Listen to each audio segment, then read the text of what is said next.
fight world. YouTube, man, they gotta. I'm probably gonna do less live streams until they figure this out.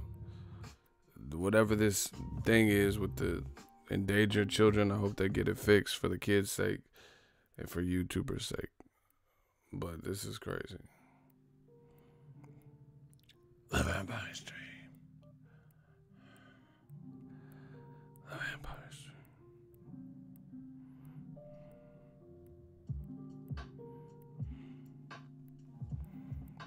Boxers today, strategic moves over legacy. Everybody want to get that bag.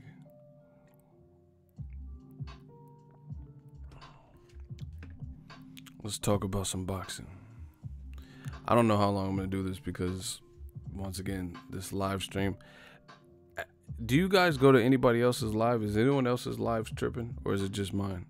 Because right now it says we in the red and the stream ain't coming through. If you guys watch other lives, it don't have to be boxing, it's just anything. Are the live chats tripping on other people's live, or is this just something on my channel?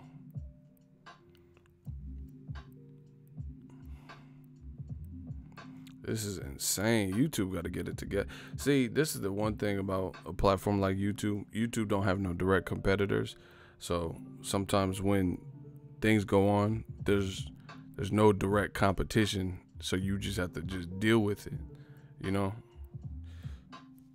But they got these little problems and they need to get the ball rolling. I understand you're trying to police billions of uploads, but shit.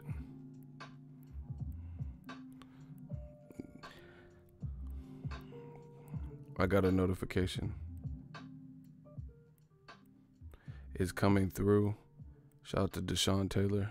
He said I got a live notification for once. I don't know. We're going to try to work through it, but it's annoying as a creator. The Vampire Stream. Look, I'm drinking blood for the Vampire Stream.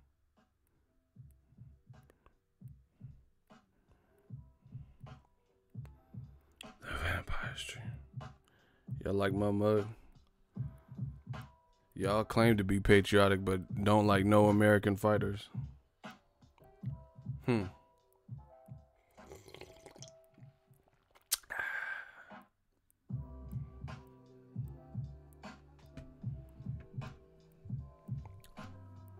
Tyson Fury.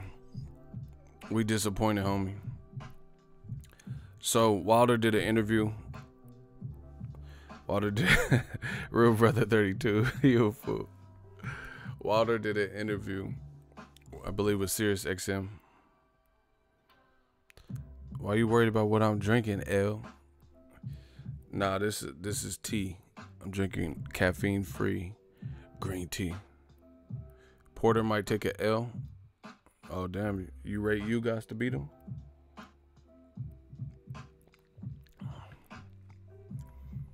Listen, there's some good boxing matches coming up. Hey, DAZN got to do something. I still feel DAZN got to do something. Because they got Dimitri Bivol versus Joe Smith Jr., which is next week. It's not a bad fight, but I feel like people aren't even, I see more people talking about Canelo Jacobs and Mikey Arrow than that. You get what I'm saying? Where's Ted Cheeseman at? Eddie Hearn, where Ted Cheeseman at?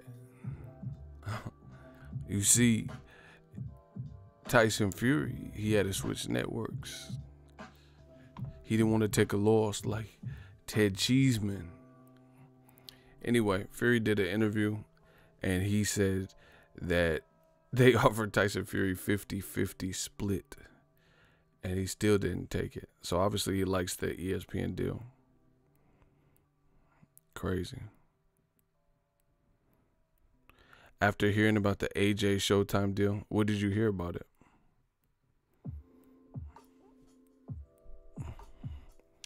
See, Some of y'all are real life gullible, man. Y'all are real life gullible. You're probably referring to, because I seen I didn't even watch them, but I seen a million Eddie Hearn's videos, and he's the one saying the deal. So let me get this straight. That's just like, I didn't even watch it, but they did that Neverland, the Michael Jackson doc on HBO, and people who have been proven to have lied are the ones telling the story. You know, because I seen who, like Wade Roberson, or whatever his name is. He's on record. He testified in court and said Michael Jackson never did nothing to him. And he has interviews where he's defending Michael Jackson. But then on this special, then I guess, you know, I didn't watch it, but from what I understand, him and some other people are grown-ups now talking about how they were molested by Michael Jackson. This, that, and the third. So, whatever. Y'all, like Eddie Hearn has said 1,000 things, and y'all just take everything like, you know, he must be telling the truth about a Showtime deal. He's no longer working with Showtime. You know, him and AJ, they on DAZN. He was just publicly beefing with Showtime. There's two sides to every story. You want me to just assume what he's saying is true, but man, y'all can't. I'm telling y'all can't make it in the real world. Straight up, y'all not gonna make it, because if you believe all of what you hear, there's a screenshot between Eddie. Where's the screenshot? What is it? What was said? What was said since Zechariah? What was said? What are you talking about?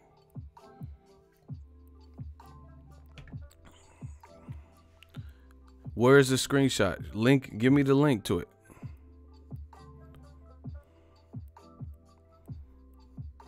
So Zachariah, since you want to keep talking about this, send me the link to the screenshot and tell me what was said.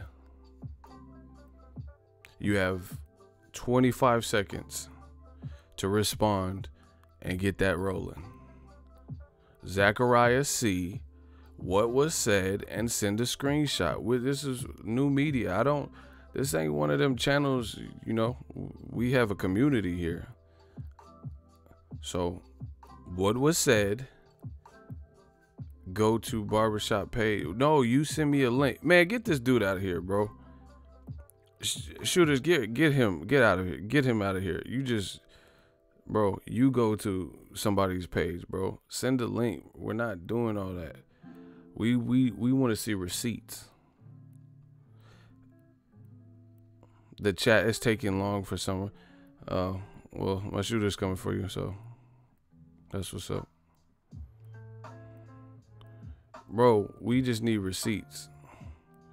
And you talking about the chat's taking long, but you keep putting several messages. So we don't believe you. You need more people.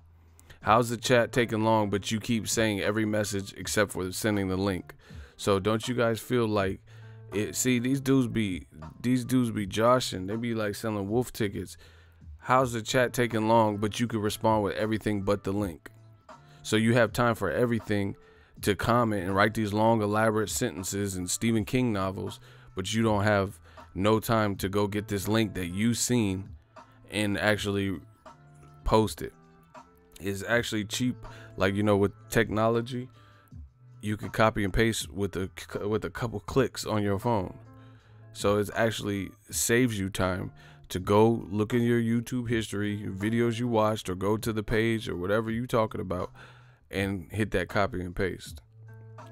Look, we're not doing that over here. You guys save that for whatever channel you think is going to accept that. But we got a community. These dudes be, oh yeah, man, your favorite movie, Liar Liar, with Jim Carrey, bro. And the other thing is, I'm like, what did he say? What did he say? What did he say? What did he say? No response. Somebody said he pulled a Jussie or Juicy. What does that do? I can't trust no dude named Juicy. If your name is Juicy, I already think you lying, bro. What the fuck is a Juicy Smollett? What is a Juicy?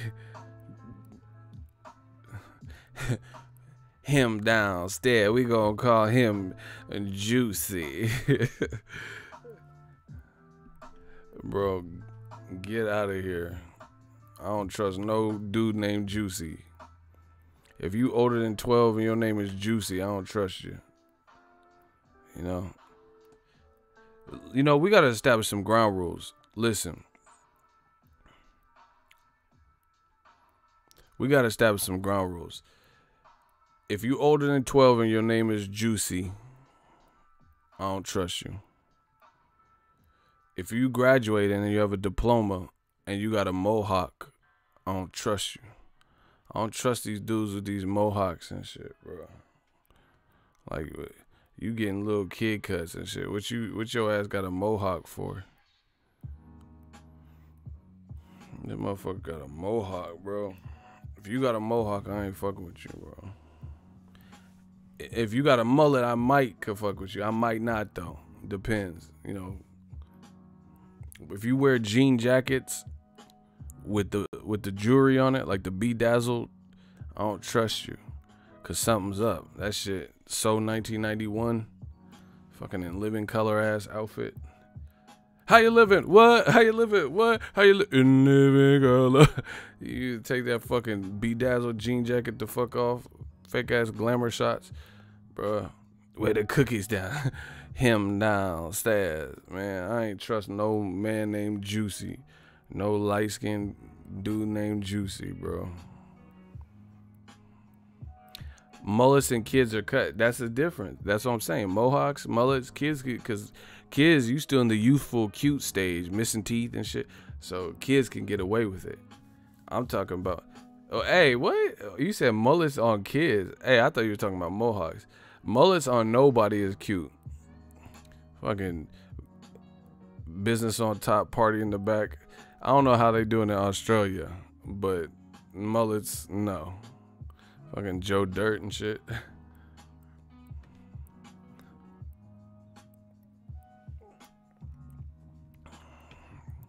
Yeah, y'all be wearing mullets in Australia? Yeah, y'all do. Y'all be on that fucking rest in peace, Crocodile Hunter, Crocodile Dundee. I think one of them had a mullet. I think Paul Hogan and shit. Crikey. Right here we have the now that's a knife. How about another shrimp on the barbie? The mullet and shit? No, bro. No, I don't trust no dude with no mullet. They be like, man, but Eddie Hearn said, but you got a mullet, so I can't trust it. So it's that Hank on it. King of the Hill. God damn it, Bobby. Hell nah, I'm done, bro. Somebody say Hank Hill. Yeah, rest in peace to Steve Irwin. That was sad. Just don't mention Hearn. That's y'all savior. He just beat Anthony Mundine. That was like big for Australia. Hey, this dude beat Pacquiao in a weird way where I thought he lost the fight. And then he called out Floyd Mayweather. And then got his ass beat by Terrence Crawford. Boy, if you don't sit your... That man said, hey, Floyd. Which one is it? Fight me or the walking... He said, or the walking gloves. This dude brought a props. He had a cane. Hey, bro, sit down somewhere. This is not it. You was on ESPN. That was just embarrassing. Oh, that's embarrassing. That was just embarrassing. I don't know why Jeff Hearn did that. Then they gonna call his team gonna call Crawford a princess and get stole on and they were mad about the gloves. Crawford, how you gonna call someone a princess but then you don't want to let Crawford wear puncher's gloves? I like Bilal Akawi though. He's dope. But he's different than Jeff Hearn. He just stay out the way, just training with Canelo, the Reynosos and shit. Jeff Hearn be like going above and beyond. He's a school teacher and shit. Like Jeff Hearn be having gags and props and whoopee cushions and shit at the fight. No, bro, that's not. You don't need to bring your own props and shit. I like Vinny Pazienza though, but he had the mullet when the mullet was like was in. Shout out to Real Brother.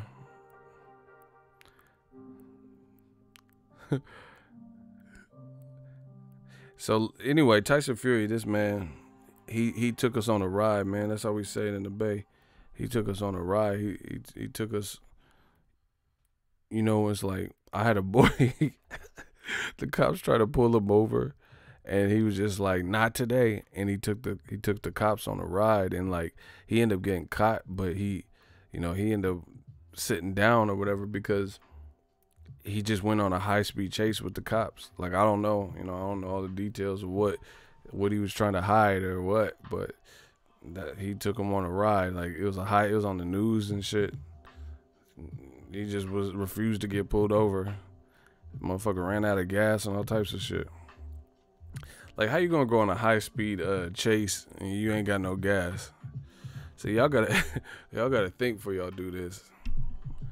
Motherfucker, you're a click away from E and you gonna take the boys on a high-speed chase. Like, you didn't think this one through, bro. Hey, them high-speed chases be lasting a minute, boy. They be like putting the tire spikes down, and they be like pop, pop, all the tires be on flats. They still be driving, sparks and shit. Look like a Star Wars movie. And sparks be coming out. You riding on a hubcap. They be driving there as long as they could. That should be funny. Then they get out, start booking. They be doing all right too. They release them dogs. When them dogs get you, you're out of there. When they release them dogs on you, that's your ass. Cause them dogs be like hawking. Oh man, get him off me. Them dog be.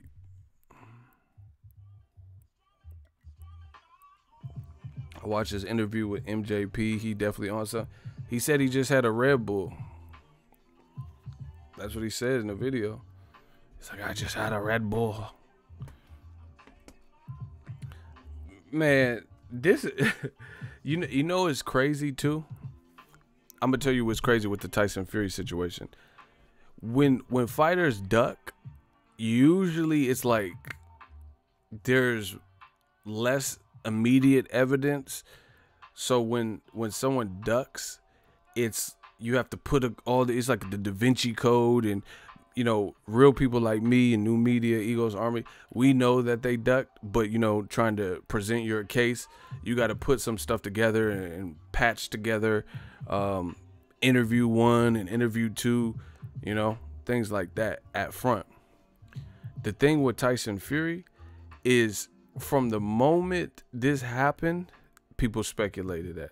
And then the moment it was announced that he wasn't, it was an immediate duck. And that's rare in boxing because normally it's not that clean cut, Like, it's not that surgical. Like a surgeon's gonna make a surgical incision just clean. Somebody trained. And that's what it was. It's like, I don't even hear. Do you understand, like, the people for Tyson Fury? Like the Tyson Fury fans, I don't even see them arguing that it's a duck. If anything, they're just trying to pacify and say, oh, he's taking care of his family or it's money and anybody would make this decision. But I don't even really see anybody standing up and saying, no, this ain't a duck.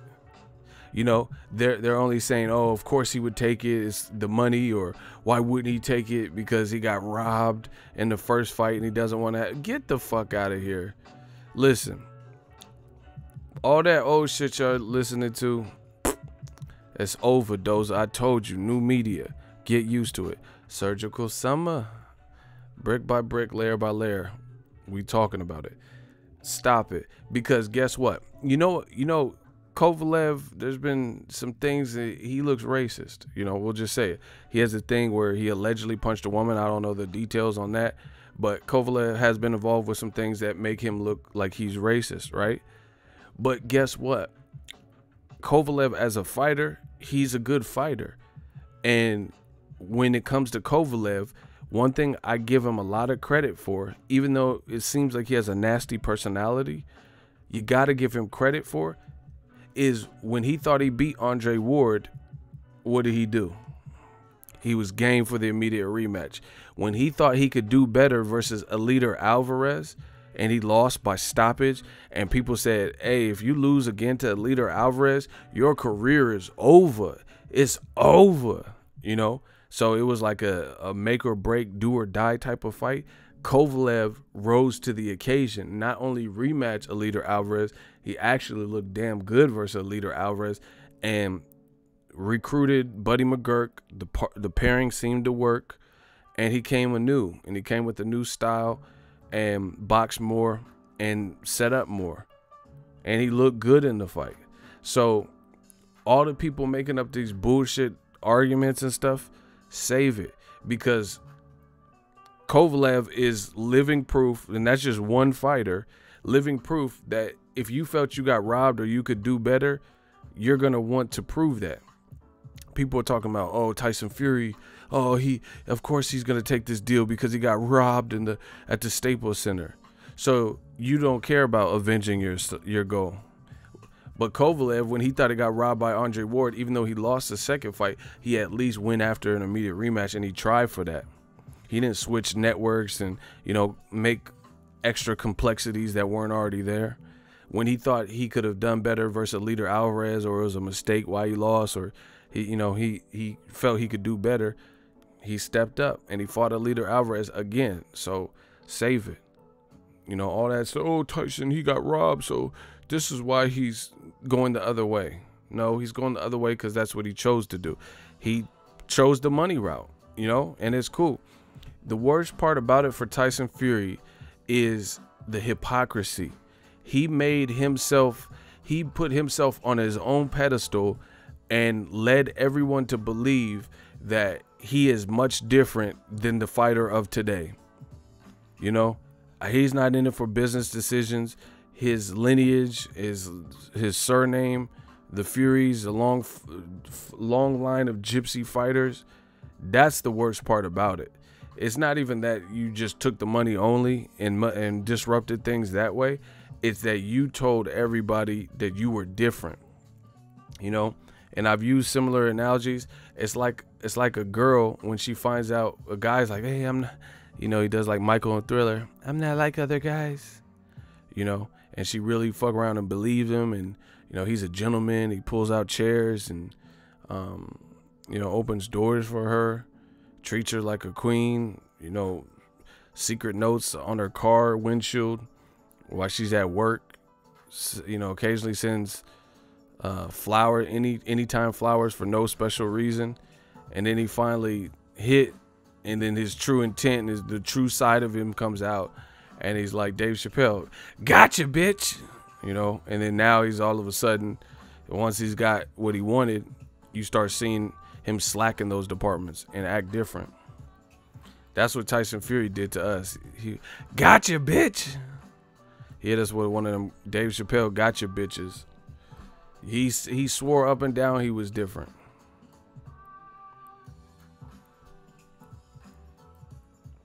He said, I'm not built like AJ, and insulted AJ, and then did pretty much the same thing AJ did. So it makes it look worse, because you, like, at least AJ, he just didn't fight Wilder. You know, it just kept getting these roadblocks, and it just didn't happen. Fury fought him, you know, got sent to hell in that 12th round, got up, and then now reconsidered. You know, that's we're talking about two different things. Like I said, so it makes it worse for Fury, because he swore up and down that he was different. You know, and there's a lot of people who are interview Fury, and they know what I'm saying. Like, you know, they'll interview Fury and try to act like they're not fucking disappointed because, you know, I don't know, whatever. They don't want to hurt someone's feelings, but people feel the same way. I'm just real enough to tell you about it. You know, motherfuckers is disappointed. We thought who wouldn't be? We all thought we were going to get a Wilder Fury 2 fight, in addition to what Joshua was doing, which wasn't as big as Wilder Fury. And then now we're getting just Joshua fucking Miller. Stop it. They know. And I don't even see, honestly, I really don't even see people denying that Fury ducked. You know, they're just saying, oh, how could you blame him? He got so much money. Of course he's going to do this. He got robbed. No. Because Kovalev got less money in the Ward rematch than he did in the first fight. He still took the fight. So stop it. Fury took the back door out. You know, he seen the money and he was cool with that.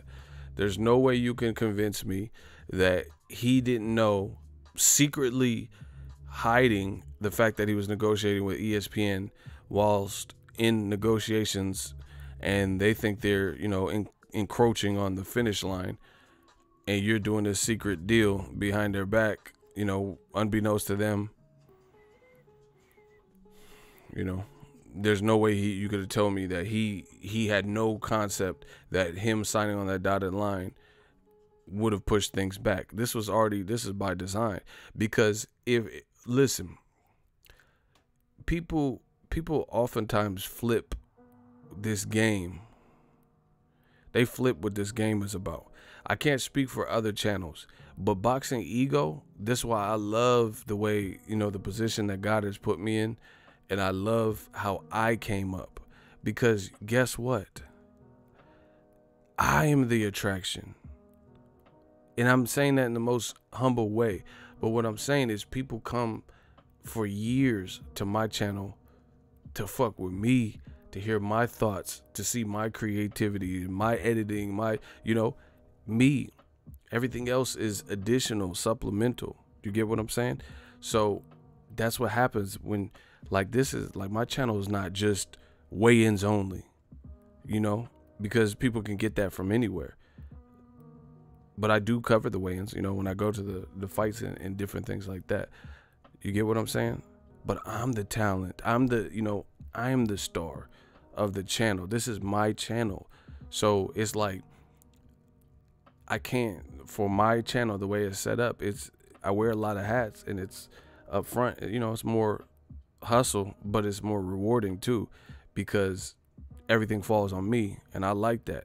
I like that because at least I can control my destiny more.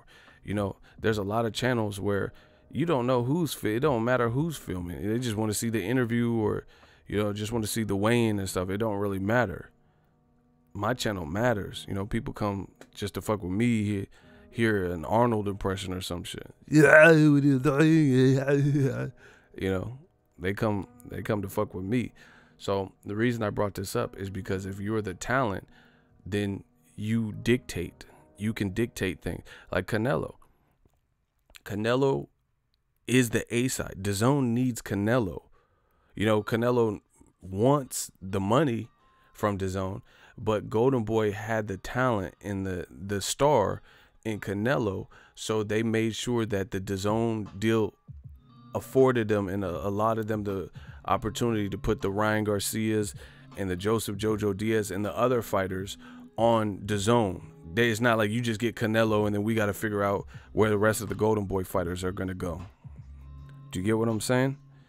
Because Golden Boy, they had a major chess piece in Canelo, who's a star, you know, successful pay-per-views, fought Floyd, Mayweather, and stuff like that. So they worked those things into the deal. Same thing with Triple G. He's the guy, he's the talent. They're saying he worked in equity to his DAZN deal. So he could get, like, you know, it's like stock options, like he has chance to get more. And then beyond life, beyond boxing, when he's not fighting, they said his DAZN deal, which should be announced soon, they said he could put Triple G promotion fighters on cards. Even if he's not fighting, he's just promoting. It's under his banner. So the reason I'm telling you guys is so you guys understand the business. Tyson Fury, ESPN approached you. Tyson Fury didn't just go around knocking on doors. They like the story. They like what you embody. They like the, you know, the comeback journey or whatever. So you dictate. You tell him, I'm not signing this deal unless the Wilder fight is my first fight. I owe it to fans. You know, I'm ready. Shout out to Nelson Santos. He said 5 years, wrenchless but still loyal. Hold on, we gotta get my man Nelson Santos. I could vouch for you. Just be responsible with because we got a lot of. Shout out to Nelson Santos. We got a new moderator, new shooter. Just be responsible because we're gonna have to revamp. If the shooters, you know, there's just been a lot of mistakes. You know, I don't want to get too far into that, but shout out to Nelson Santos. Yeah. Shout out to Bakari, Cheetah. What up, Playboy? Salute. Salute to my guy from the Midwest. But the bottom line is Tyson Fury is the talent. ESPN needs talent, and they had the finances to get Tyson Fury, but they're not the ones in there boxing. They're not the ones with the mouthpiece and the ability to sell at the press tour and, you know, tell the jokes and sing and all that. That's Fury. So you mean to tell me that Tyson Fury has no jurisdiction? So he can't tell ESPN, yo, I like the deal, I like the offer, but I'm in mid negotiations, so we have to somehow make the Wilder fight. So it's Tyson Fury's fault. Bottom line, he knew that the deal, like he knew that he couldn't fight Wilder next, pretty much. Period. But that's what I'm saying. These guys have to understand. You are the talent. You're the talent. Just like Canelo. Canelo, he told him, you know, I'll do this deal for this money, but I'm gonna come back this year. I had the clenbuterol shit that fucked up my schedule, so I want to fight 2 times this year against a mediocre person. And then he fought Rocky Fielding, and now he's giving DAZN a bigger fight with Daniel Jacobs. Tyson Fury's the talent. Period. So he's going along with this. Him and Frank Warren are going along with this, so they are to blame. Period. And then when Wilder comes out and does an interview and says he was offered 50-50, you know, that shows me a lack of, you don't know, at that point, you probably don't know if you're going to win. So, yeah, that ESPN deal probably did look appetizing. But like I said, let's call it what it is. E-Building says, I heard about the new rules on YouTube for live streams. What is that? What are the new rules? I didn't hear about new rules. How do you hear about new rules and I'm the YouTuber?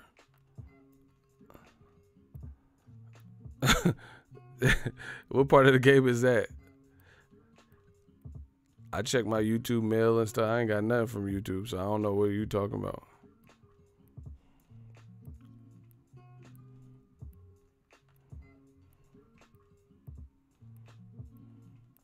Yeah, man, I don't know what you're talking about, though.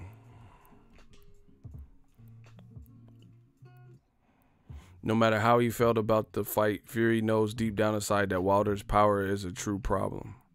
Absolutely. That's a very good add-on. Listen, we got the livest live talk. You know, it just is what it is. We talk that true boxing stuff. He definitely knows Wilder's power. Listen, oh, here's another thing. Tyson Fury, and I was going to make a video about this.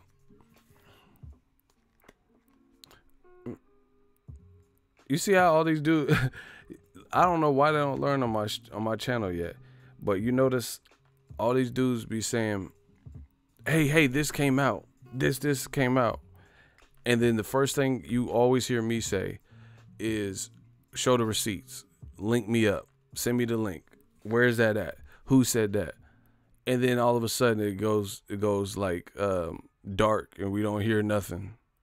Stop it. They disabled comments on the kid video. I told you they're going through some. Just in case you guys haven't noticed, or in case you don't know, basically what happens is some fool made a video and he says that there's a wormhole to like child endangerment, you know, pedo videos and like just people doing weird things, like people taking innocent family kid vlogging channels, and if they're at the beach in bikinis, pausing the video and time stamping points where the kid, you know, is picking something up, just weird stuff. So YouTube is spooked because the advertisers are pulling out, like Disney and stuff, because nobody wants to be associated with bad press. So that's what's going on. You know, luckily my channel hasn't been really hit. The only thing that's hitting me is it's not hitting me financially, but some of the smaller channels, it probably will hit them, you know. But the only thing is hitting me, I can tell my live stream, I have not had more than 100 people in my live streams. I don't know what they think I'm talking about. You know, you can get Chris Hansen to co-host with me. It don't matter. I'm good. I'm not talking about nothing crazy. I'm talking this boxing. But whatever they're doing and working on, their engineers, they're like, I don't know, blacklisting, filtering live streams and who it gets out to. But I didn't do nothing. I am not a crook. I'll help you get these nasty bastards. Let's go. My dude said, I'm still tripping on how Tyson Fury at the press release said that Wilder couldn't cheat him knowing he had a 50-50 contract in his pocket. Bro, that's what I'm saying. Any comments can get your channel shut down. Nah, I don't think that's true. I think that people are fearing that. That doesn't even make sense. That don't even make sense. How you gonna shut someone's channel down because somebody crazy? So how would you prevent sabotage? So like let's say McDonald's and Burger King. So McDonald's wants to get Burger King's YouTube shut down, so they ghost account and put out of pocket stuff, and then Burger King just gets shut down. Stop it. That's speculation bullshit. They're trying to figure out some kind of system, but that don't make sense because you would be at the mercy of comments and saboteurs. How the fuck I don't condone half of what people be talking about, dicks and yeah, you go, yeah, you got a lazy eye, you know, saying all types of stuff. I didn't tell them to say that, so how would I be at fault for some stuff that they're saying? People have said that, you know, man, get out of here. That is not true. People call me names and N-word, monkey, you know, whatever. So my channel will get shut down because somebody said the N-word to me or somebody else, or said a racial slur to somebody. Like, get out of here. No, bro. There's a lot of YouTubers that are worried and that are fearful, but I don't see that being the case. Okay, so if somebody calls you the N-word and they see it in your channel and you have a successful channel like mine, right? Or I can't even read all the comments. I don't respond to them. I'm working on the next videos. Stop it, bro. That is not what's happening.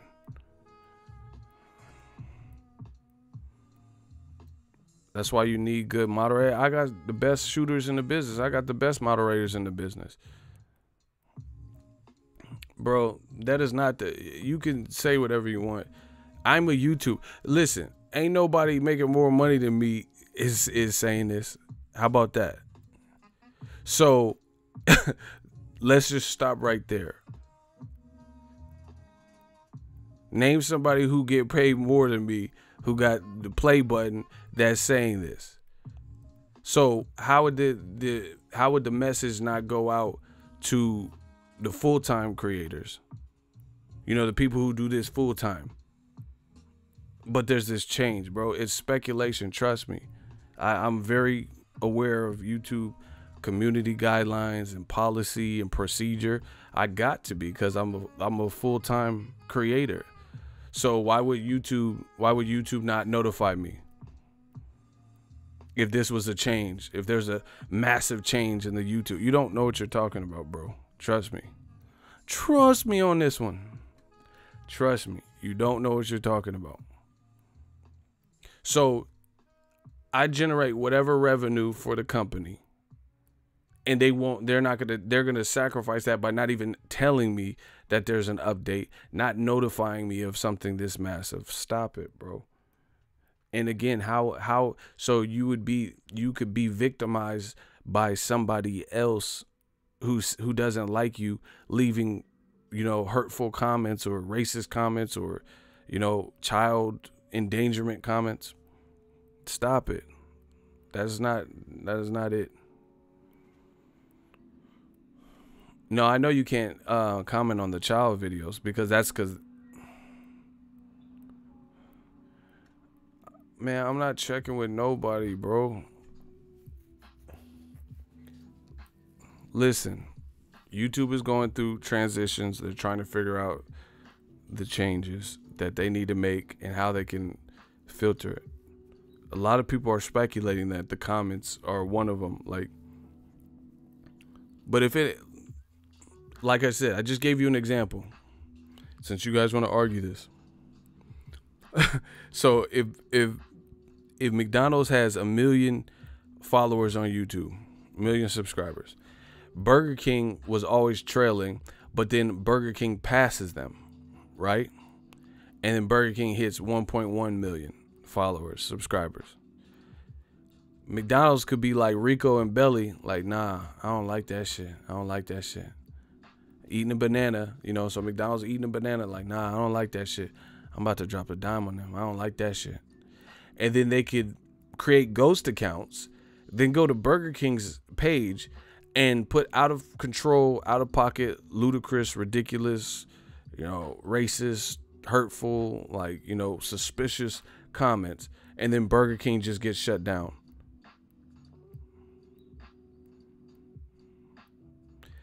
I know, but you're creating false panic. I don't do that. I don't panic.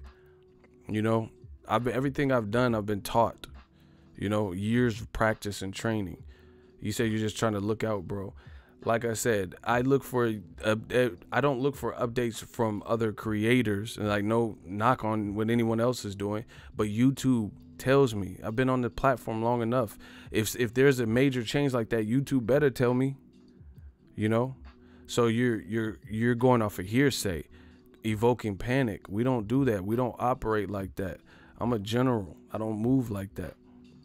So show me in link. Okay, if YouTube made this change, show me in writing from YouTube the link where they say, hey, you're now responsible for 100% of your comments if they're out of pocket. Because if it don't come from the horse's mouth, then what are we talking about? Really? You see, this is what happened. I'm telling y'all, this is why some of y'all don't get to the next level, because you constantly want to argue. I told you. I know YouTube rule. I don't know everything. If they made a change in the last 30 minutes, I wouldn't know about it because I was doing my own thing. But you guys constantly want to argue stuff. And you want to argue with people who, this is what I do. This is my full-time income. This is what I do. This is what I've been doing successfully for years. So I'm well in tune with what's going on. That's how I knew what was going on. This, that, and the third.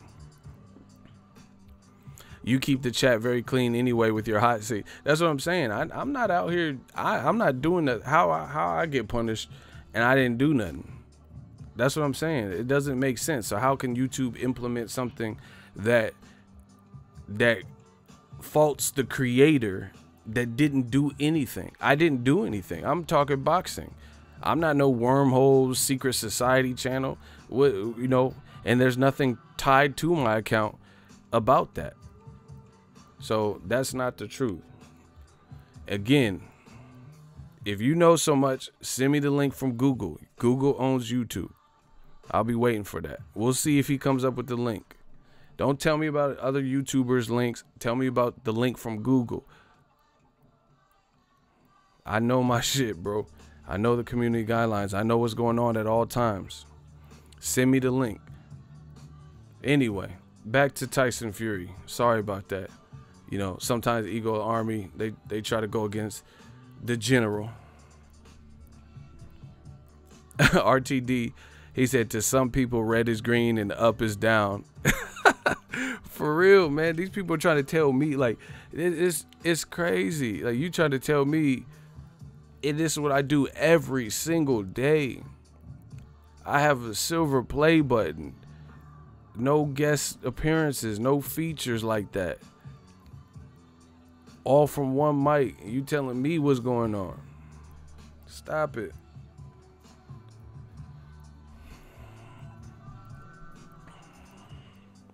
Anyway, Tyson Fury, it's not a good look to me. Eagle Valley the Dawn, I get it. Oh my gosh.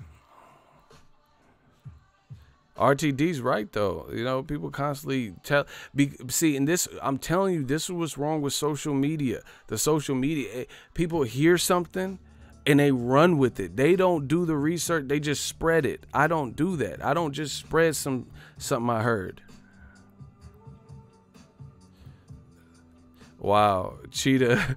He said Tyson Fury sold his soul and the price was cheap. DMX voice. That's out of pocket that you quoted X on that. Yeah, man, Tyson Fury. See, and this is the thing. Oh, here, let's get back to this Tyson Fury thing. Pete, make sure y'all smash the like button. But anyway, stop repeating what you hear unless you're willing to do the research. If you ain't seen it for your own eyes, you just heard from someone. Don't trust. Like, see, people trust me in this boxing game, like with the news, because they know the consistency factor. I'm not out here I don't just report stuff. Like, I'll tell you if it's a rumor. If I'm like, hey, like I did a video, I said, hey, it's rumored that this fight's gonna happen at Barclay. I talked to some people. That's what I said. That's what my sources told me. But guess what? Nobody knew about this Tyson Fury ESPN deal. But people check for consistency. I'm not 100% right, but I'll tell you, if I'm doing an ego rumor mill video, I'll tell you it's a rumor. I'll tell you it's not official. If it's official, then I'll show you it's official. I give you as much that I can within the community guidelines of YouTube without breaking any copyright code. I give you guys that. You know, some of you guys don't do that. You listen to 40 different channels and 38 of them ain't talking about shit. And then you start repeating what you heard, what this person said. This person work at fucking Chuck E. Cheese and then do this boxing shit. I do this boxing shit. Listen, I started off, you know, I'm not saying it for like, if you have a regular job, that's bad or that's not wavy, because that's how I started. I wasn't working at Chuck E. Cheese, but I had a regular job and I was doing this. But I've earned my stripes. I paid my dues, you know. And some people be working at Chuck E. Cheese and be like, oh, Wilder ducked. You're like, where'd you get this? What is this? Oh, I watched this channel. This motherfucker work at Chuck E. Cheese. He a rat. He got the little mouse hat. And I heard Chuck E. Cheese. See, since you want to talk about YouTube videos, Chuck E. Cheese got a video. There's a popular YouTuber, and he exposed Chuck E. Cheese, said he went to Chuck E. Cheese, and they was recycling the pizza. Meaning, like, let's say 12 pieces of pizza, like a 12-piece pizza gets ordered, and then a family eats 10, and there's only 2 pieces left. They'll keep the 2, and then for the next family, they'll use the 2 pieces from the last family and then reheat it all together and basically form a pizza pie with like recycled pizza and shit. You guys gotta stop playing with me, you know. See, I don't ever try to boss up on people, but sometimes you gotta understand, like, there's a lot of people who listen. Like, when I came out with new media, me and Dante came out with new media, right? We're actually media, so it was simple and it was fitting. He was going to cover fights. He covers fights. I go to fights and cover fights. I got a website. I do this. You know what I'm saying? New media. Makes sense. You got people that don't even cover fights screaming all kinds of stuff, saying they're reporters and new media and stuff like that. Stop it. Stop it, stop it, stop it. Yeah, look at, just Google, just YouTube that video. I think his name was Shane or something. He did a video, said Chuck E. Cheese was recycling the slices. Like, I'll slap the shit out Chucky when I see him. If you give me, you know, the Rodriguez family leftovers and shit mixed in with my pizza, I'm gonna slap Chucky. I'm gonna slap that whole band that they got playing. You know, they be like, Chuck E. Cheese. I'm gonna slap all of them. That's disgusting, bro. Don't be recycling no shit. Motherfuckers got all type glaucoma and anthrax and shit. Picking their nose and touching my... Nah, bro.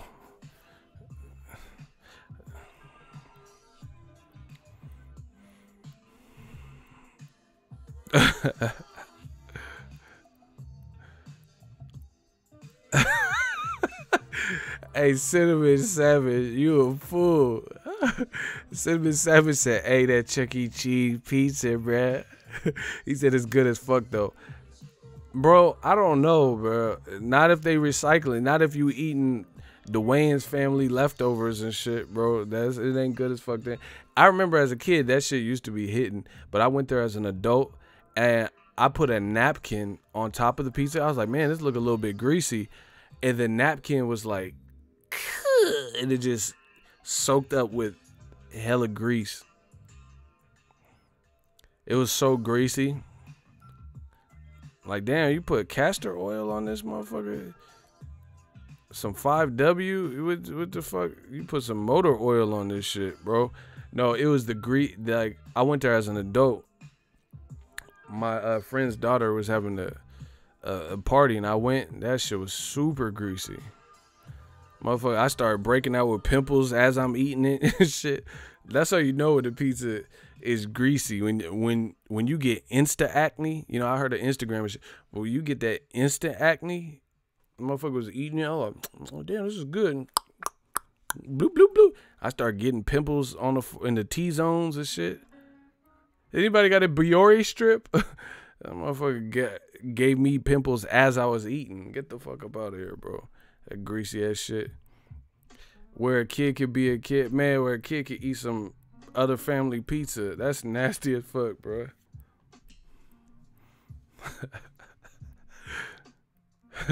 They recycle. Yeah, he said they recycle. He said the black pizza. Oh my gosh, that's funny.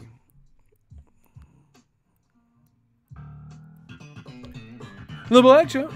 Why do black people like? Why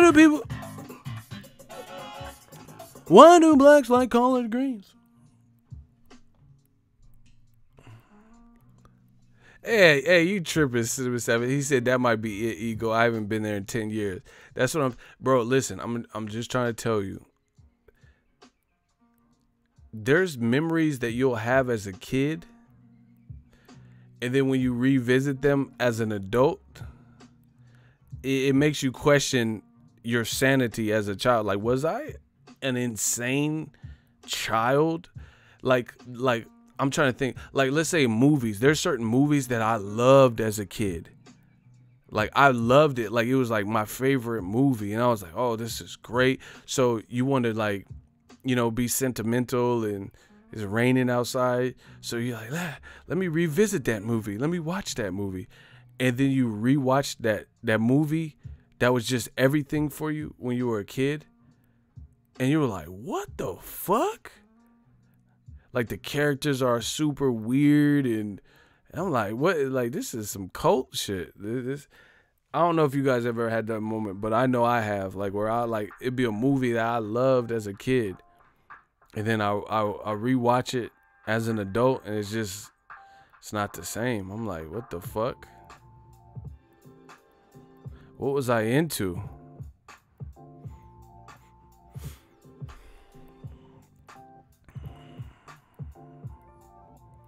I was scared of that Chucky mouse. Who's Chucky? Oh, Chuck E. Cheese's mouse. Nah, but the old one was tripping because the band. See, listen, I'm gonna tell y'all. Chuck E. Cheese, they fucked up. You know they done fucked up. Chuck E. Cheese done fucked up. Chuck E. Cheese, back in the day, they used to have like a real band. Listen to me, people. I'm not lying. Chuck E. Cheese, it used to have like actual people in the Chucky costume. Like, Chuck E. Cheese, where kid can be, you know, and they're like singing and dancing, kumbaya, and it was like real live action people. And then I went, like, as an adult, Chucky done lost weight. He on meth or some shit, and it was like a robot, and it wasn't even like a real human anymore. It's like, you know how you go to places that have self-checkout, it was like budget cuts, fuck Chuck E. Cheese up. And then it was like this scrawny, like, robot. His eyes was red and shit. I'm like, what the fuck wrong with Chucky and shit? This motherfucker on that Sherm. Chucky like, keep calling me, man. Keep calling. Like, damn, Chucky done seen better days with this shit. This motherfucker Chucky strung out as fuck. Yeah, I seen it. It was like a skinny ass dude in a suit. What's that dude? Daddy Longneck. I think it was him in there. And then I went later on, and then it was like just a robot. Who the fuck is Daddy Long? See, this is what I'm talking about. Who the fuck is Daddy Longneck? Y'all just be letting anybody. He like, yeah, I'm Daddy Longneck. Daddy Longneck, lick the peanut butter on my body. I'm Daddy Longneck. Y'all just be letting anybody get famous. Like, I've been putting it down for boxing for years, and it took years to climb the ranks. Y'all be letting fucking Daddy Longneck, whoever the fuck that is, blow up and get like 1 million subs and shit. I'm Daddy Longneck, put peanut butter on my body.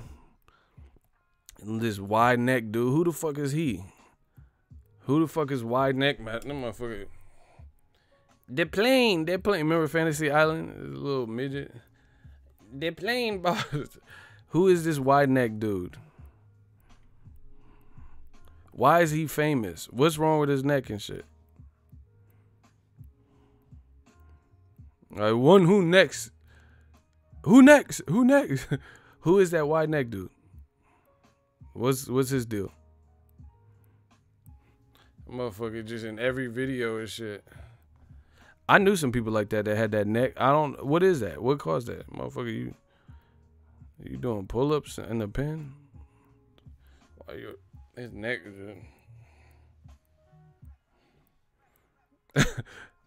Then I seen the video. They had like a World Star video with both necks. I'm like, what the fuck? Man, this shit is crazy, bro.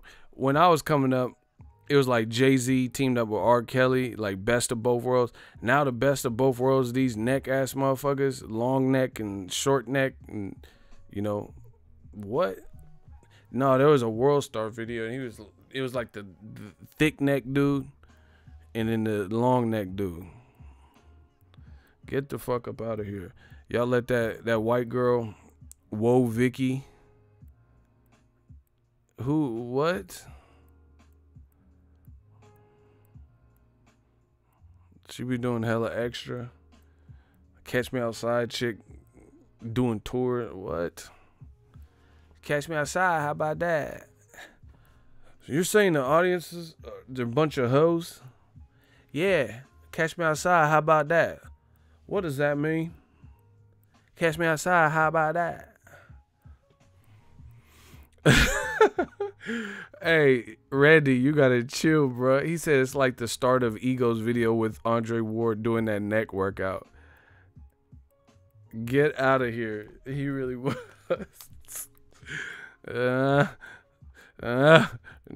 Dre was going through it with the neck shit.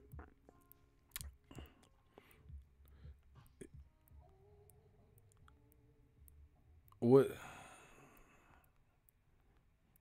Man, the internet let anybody get famous now. See, look. That's him. Who the fuck is this dude?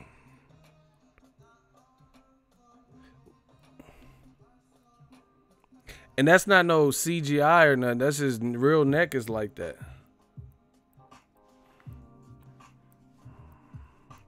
Hey, it's a vampire stream. Fuck it. We're going to do a reaction video.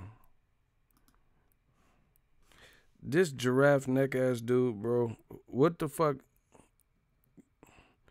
Y'all just be having me watching.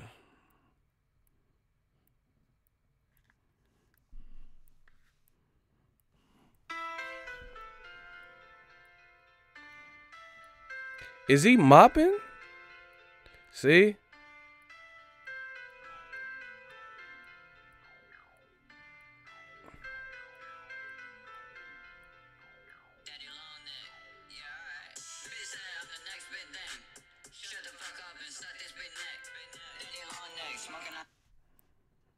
What?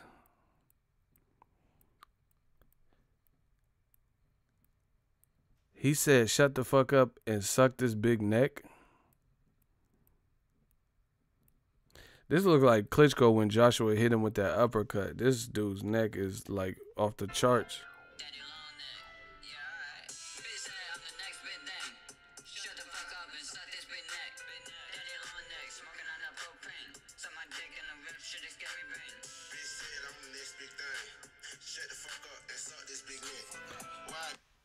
Hey, bro.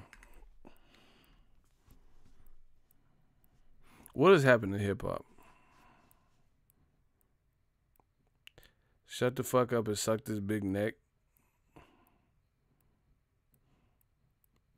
See, it's like people that used to get beat up in school, like, you know, for what, I'm not trying to condone this or whatever, but like at school, like out here, like people that get beat up and shit and tortured, they're like celebrities now and shit. Like, it's crazy. I don't hate, you know, but you really got Neckmaster mopping as the B-roll.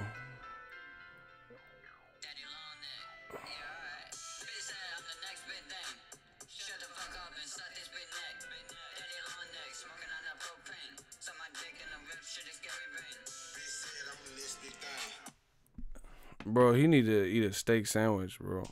Who the fuck is that?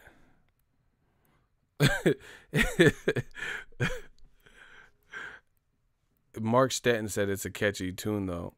See, you like that bullshit. There's nothing catchy. You riding around trying to pick up bitches and it says suck this big neck. That's catchy to you, okay. See, y'all don't care about lyrics. Y'all don't care about nothing. Y'all just care about a beat.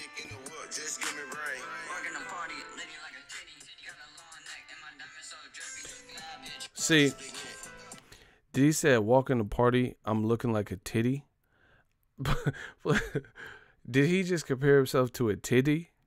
I know 2 Chainz used to be called Titty Boy, but did he just say I walk into the party, I'm looking like a titty? This can't be real, bro.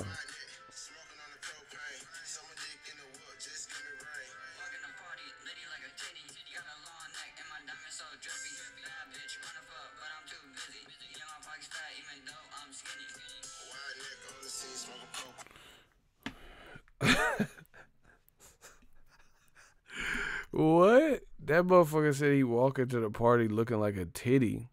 Pop your titty out the boy mouth and let him grow.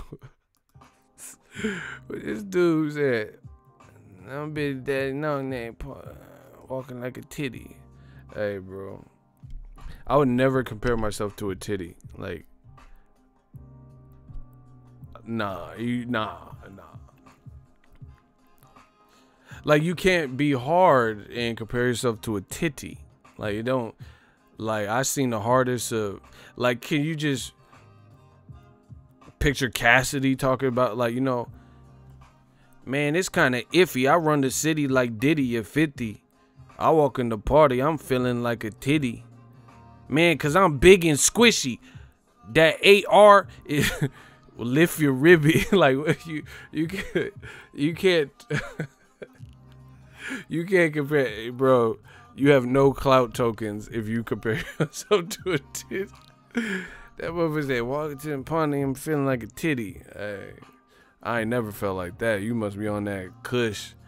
I'm on that good, and that good. Like, you on something. Man, these neck-ass dudes, bro. What? I've been known to cut a little rough. Want me to show you a little trick? Help you keep your mind out that pain?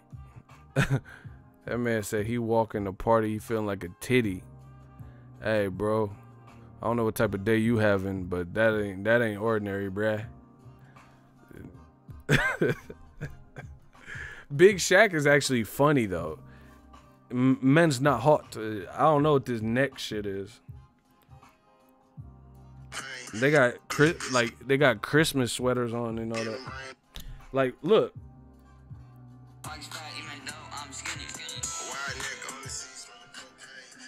Why they got Christmas sweaters on?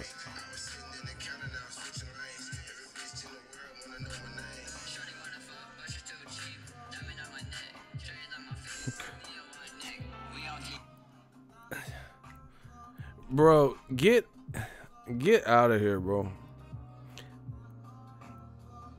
How you 6'8" with neck, and then if you had a regular size neck, you would be 5'3", bro. Get out of here. This motherfucker, all the heights. Like, how tall are you? All of them.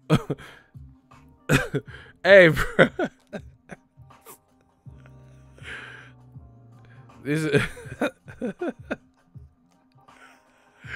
Hey, bro, what does that tattoo say?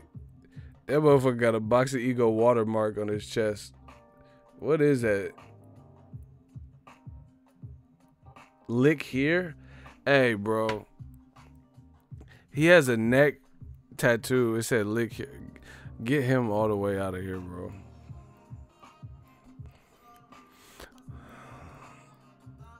This is what the game has come to, bro.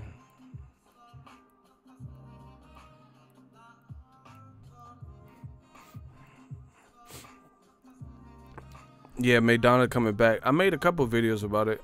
I'm looking forward to it. If he can gain weight, I mean, not gain weight. Please don't do that, Chino. Don't gain weight. I made a mistake. Shit. If he can lose weight and like come back and get to 47 comfortable, it's gonna be interesting. It's gonna be real interesting. I would K home with my pinky. Like, what weight you fight at? Neck weight? What the fuck is neck weight, bro? That motherfucker need a big and tall turtleneck. Get the fuck up out of here. This dude had a watermark tattoo in an excess neck. Accordion neck. He said we failed the youth. For real, man.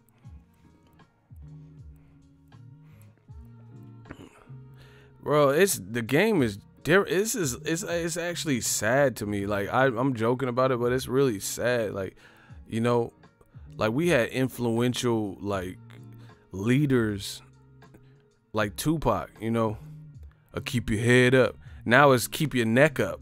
Like, what the fuck is keep your neck up? Tupac talking about keep your head up. This motherfucker, daddy long neck, keep your neck up. This shit is cold game, man.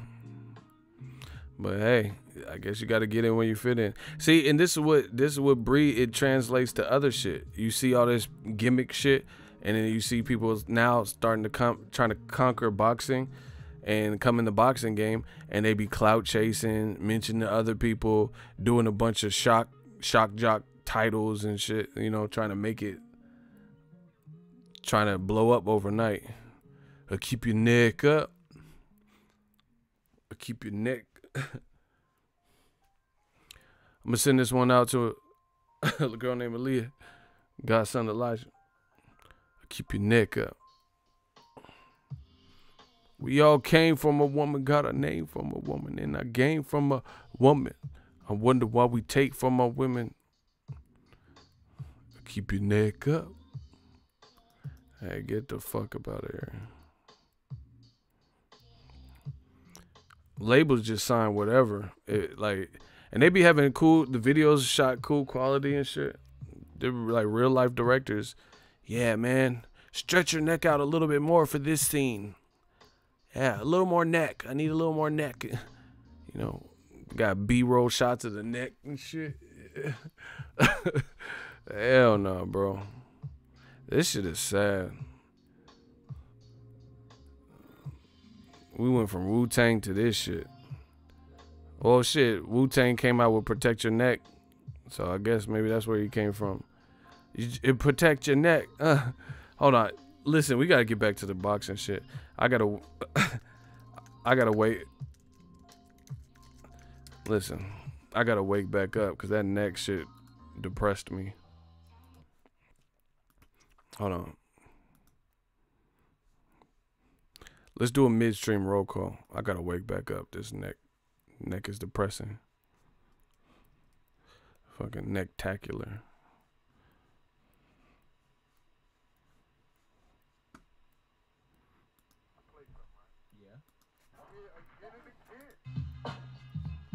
Hey. Yeah. Protect your neck.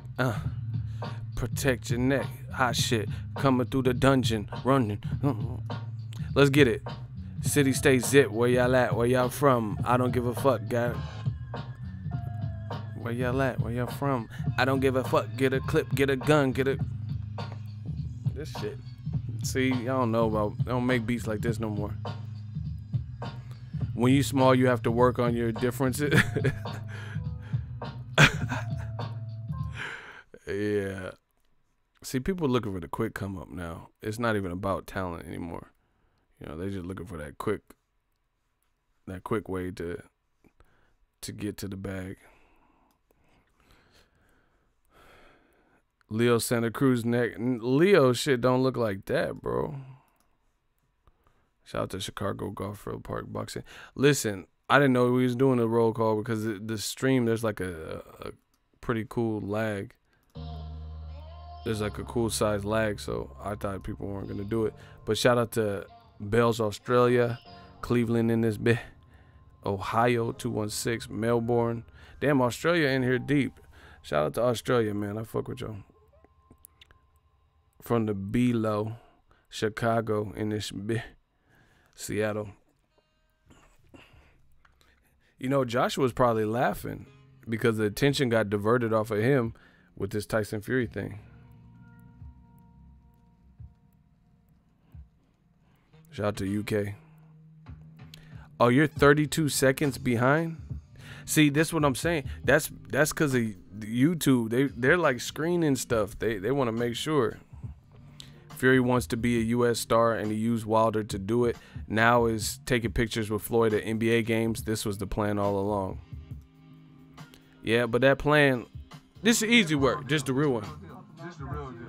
Easy work. This easy work. Shout out to Tom Etheridge. The plan could backfire here. Here's how. Shout out to Brooklyn. Shout out to Australia, Netherlands, Central Florida, Dallas, England, London. We the gang digital mob. Listen, this is how the plan can backfire. It can backfire because Tyson Fury went over here to a company that's big, company that has money. But at the end of the day, guess what? They don't have contemporaries for him to make big events. So who is he going to fight? Unless, like Wilder, I don't know if you guys heard this, but Wilder did an interview, and he's saying he might try to freeze Tyson Fury out now for the fuckery. And he can do it. People see, you gotta, that's why this shit is cutthroat. You gotta be calculated. Listen, Deontay Wilder had a first fight with Tyson Fury. He thought Tyson Fury was a real one and down to, you know, no smoke, which he was.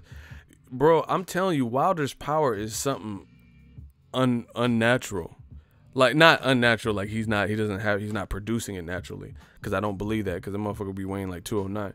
But I'm saying it's like, it ain't ordinary, bro. It has people reconsidering, like, their whole, like, career. Like, Bermain Stavern was, listen, just, see, this is, I want to have good boxing talk on my channel. People, they'll say, oh, you just love Wilder and stuff, but they won't prove me wrong. Wilder has ruined some people's careers with this power. Artur Spilka, yeah, he got stopped by Brian Jennings, but I feel like the Wilder one took something out of him, because I seen him a couple times and he started losing. He wasn't looking good. Bermain Stavern didn't get knocked out the first fight. Later that year, got knocked down by Derek Rossi, who's not even like a top 5 heavyweight. You know, it's not like a Dillian White or somebody, you know, somebody bigger. And he got knocked down by him. And then he, you know, took a long time off and then got destroyed in the rematch. And then Joe Joyce, he didn't look good. So it's like Wilder's ruined it. Luis Ortiz, some people even said he looked a little bit vulnerable yesterday. You know, the first guy that was able to deal with his power and stuff, Luis Ortiz, I personally didn't have a problem with the way he was boxing. I think he just kind of got lured into the wrong fight. You know? And Gerald Washington, he lost his very next fight, I think, after he was undefeated, and then he fought Wilder, and then I think he lost to Gerald Big Baby Miller by stoppage immediately after. And then recently he lost to Adam Kanowski. You know, Wilder's power, I'm telling you, that shit. And Tyson Fury, somehow, some way, divine intervention or whatever you want to call it, he was able to survive it. He knows. I really feel that he knows that if he gets caught, with that power, he knows that it's what's the likelihood of you getting back up after whatever he did to you? What's the likelihood of, if it happens again, you're getting back up, you know, in the 10 count and able to continue? And he's not going to finish you. And he knows that. So he took the money. That's what I really feel. And here, this ESPN, I think their plan could backfire. Definitely can. The ref woke him up. That's what I'm saying. Like, if Jack Reese, he seemed basically, I don't want to go back and forth about if it was a long count. It looked slightly long. It looked like 11 seconds or something like that. But Tyson Fury did get up. But it looked like Jack Reese almost wanted him to get up. Like, you know, he's like getting in his face loud and stuff. That looked no different than when Canelo slept Amir Khan, to me. I was there live. And when everyone was just like, oh, fuck. That looked no different. And Kenny Bayless immediately waved the flag on Amir Khan. Because when you see guys spill over like that and he got hit with a hook on the way down, you know, you assume that it's the worst. Fury was like out. And here, to add insult to injury, Tyson Fury, he actually did an interview on ESPN. He admits that he was knocked out. See, listen, new media. See, my job is always harder. My job is always harder because I don't feel comfortable, because there's a lot of bullshit out there. So I don't feel comfortable just saying it. So I always feel like I want to show you guys so you guys know what the fuck I'm talking about. You know what I mean? I don't want to just have you take my word for it, even though I know I'm telling the truth. If you see wires down, treat them all as if they're hot and energized. Stay away from any down wire. But so I'm trying to find it for you guys. PG&E right after, so we can both respond out and keep the public safe. In boxing, there's an old expression in a fight in which, To be brutally honest, I don't really... Staring up at the ring lights. Listen. Then what happened? To be brutally honest, I don't really remember getting hit with a punch and getting knocked to the floor. All I remember was waking up and hearing the count of 4. So I thought to myself, right, I must have been knocked down. Get up and fight. So I got to back up onto my feet, and I had to show the referee I was in a position to continue. He came to me before the fight and said, if you ever knock down on the floor, he said, I'll ask you to get up, move to the left, move to the right. And if I see you're in a fit state to continue, I will call the fight on. And that's what I did. I proved the referee was in a position to continue, and the fight continued. So you said you didn't hear anything until 4. So you were out until 4, unconscious, and then wake up essentially at the count of 4. What is out that cold, thing? Out like a light switch. What is that? And anyone Deontay Wilder catches on the chin is gotta go. What is that thing in you? We saw it against SS Cunningham and on the road to a title shot against Klitschko. He said I was out cold, out like a light switch. Because there was some people who were, see, I love my job. I really do. Because I remember after the fight, there were people who were insisting that Tyson Fury got up so quick because he wasn't really knocked out. And I'm like, nah, he looked stretched. You know, he looked like he disconnected for a minute. And you really had people arguing, saying that he wasn't out. Like, you know, he just got hurt or whatever. I'm like, nah, he was pretty well out. And now he admits it. Once again, old media, I told you, we coming. They getting crushed. You see who says what and what's being said. And you notice, like, see, this is the thing. In the heat of the moment, people say stuff without having time to, like, you're Johnny on the spot. So I feel like Tyson Fury even and his camp said stuff Johnny on the spot. And then now looking back, they're like, oh, shit. Because immediately after the fight, they took it a certain way. But now they've had time to regroup, watch the fight, and come up with what happened. Because remember what I said, I left the Staples Center, got all the footage that I could for you guys, left the Staples Center, went back to my hotel that I got for free, shout out to Eagles Army, right?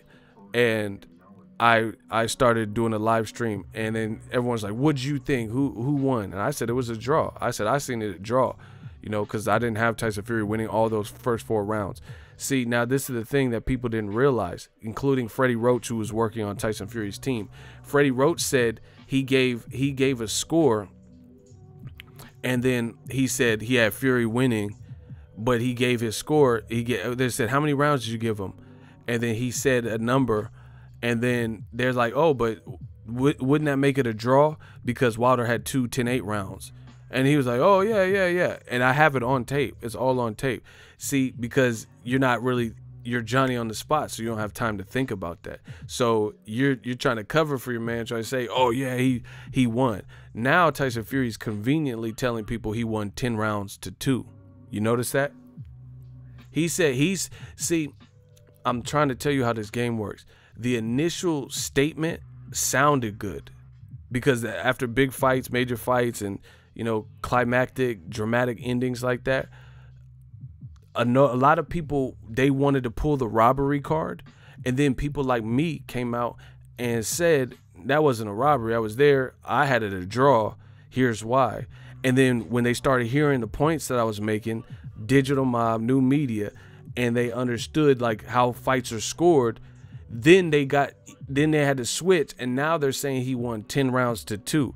Because if you guys listen, like I've always said, notice I'm not changing. I'm not changing what I said. I said the same thing then that I'm saying now, right? And if you look at it, a draw is not really hard to understand at all, because you can even argue that Wilder won. People keep focusing, like I said from the beginning, on if Wilder looked pretty in a possible win or draw in the fight with Fury. And the fact is, he didn't look pretty for most of the rounds, but the way boxing is scored, the 10-point must system, guess what? You can look like crazy in certain rounds, look like shit in certain rounds, but if you knock someone out, or if you have more knockdowns, the better. That brings you back into contention, just like that, despite how you looked and if you were getting thoroughly outboxed. That at that point doesn't matter.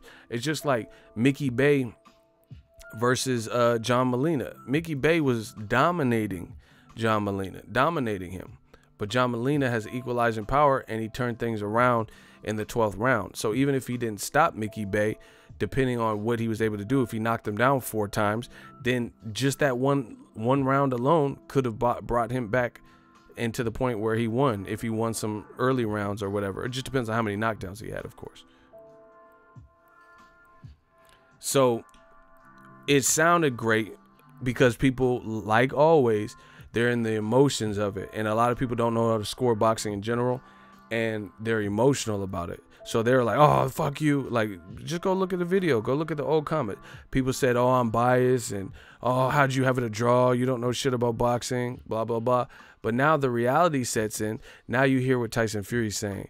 He knows that 2 10-8 rounds definitely makes a strong case for Wilder to have a draw or win the fight, depending on how you scored the first 4 rounds. So now he's going around telling people he won 10 rounds to 2 and it was a robbery. That robbery shit don't sound as cute now once you actually look at how fighting is scored and really analyze it. See, at first, when in the heat of the moment, you know, in the heat of the night, you know, shout out to Mexico. Mauricio, I see you. It sounded better, you know, in the heat of the moment. It sounded great. Oh, it was a robbery, because people are, once again, going off of emotion. But look back at it. 2 10-8 rounds, that's what did you in. That's what did you in. You had 10-8 rounds. You didn't knock him down. Now, if Tyson Fury would have knocked Wilder down, and those would have like neutralized Wilder's knockdowns, but he didn't. So there was only one party, one side, who created knockdowns. So that made that easy to score. So then from that point, all you got to look at is what rounds you gave to Tyson Fury. And there's no fucking way he won the first 7-8 rounds clean. I didn't see that. He wasn't even really doing nothing the first 3. You know, he just doing a bunch of feints and shit. Wilder was actually doing some pretty good body work. Good body work. He just didn't maintain it throughout the fight when he started missing and getting tired. So yeah, now Tyson has to convince people, because he has the 2 knockdowns, that he won 10 rounds to 2. So he's basically, look how ridiculous that is. So it's a robbery, and you're saying Wilder only won the rounds he got knockdowns in a 12-round fight. So it's inconceivable. This is what I said from the beginning. So in your mind, tell me who's really being biased. In your mind, it's inconceivable that Wilder won any round outside of the knockdown rounds. He did not do that bad. Stop it. He did not do that bad. He was getting outboxed in the mid-rounds, but come on, bro. You're saying it's a robbery? So it's inconceivable that anyone outside of the 10-8 rounds, anyone gave any round to Wilder? Stop it, bro. That don't even sound right. Because, you know, boxing and stuff, a lot of times first round be a filler round anyway. So that's up for, I've seen fights where someone gets pretty well dominated, but maybe you give the first round to the other guy. You know what I'm saying? You cannot tell me Tyson Fury dominated those first 4 rounds at all, because he didn't. And look at people,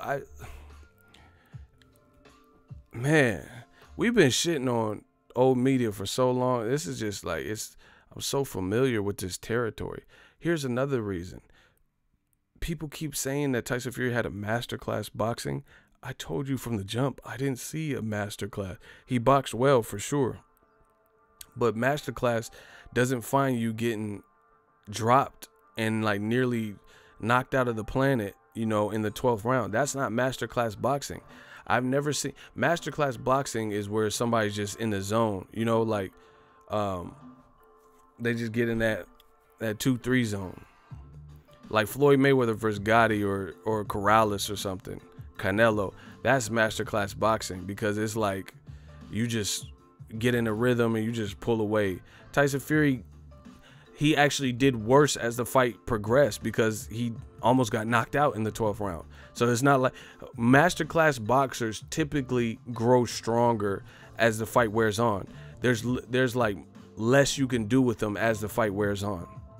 Tyson Fury actually was at his best in the middle of the fight, but it definitely wasn't at the end, because the final round he was knocked out. His own words verbatim, he was knocked out like a light switch.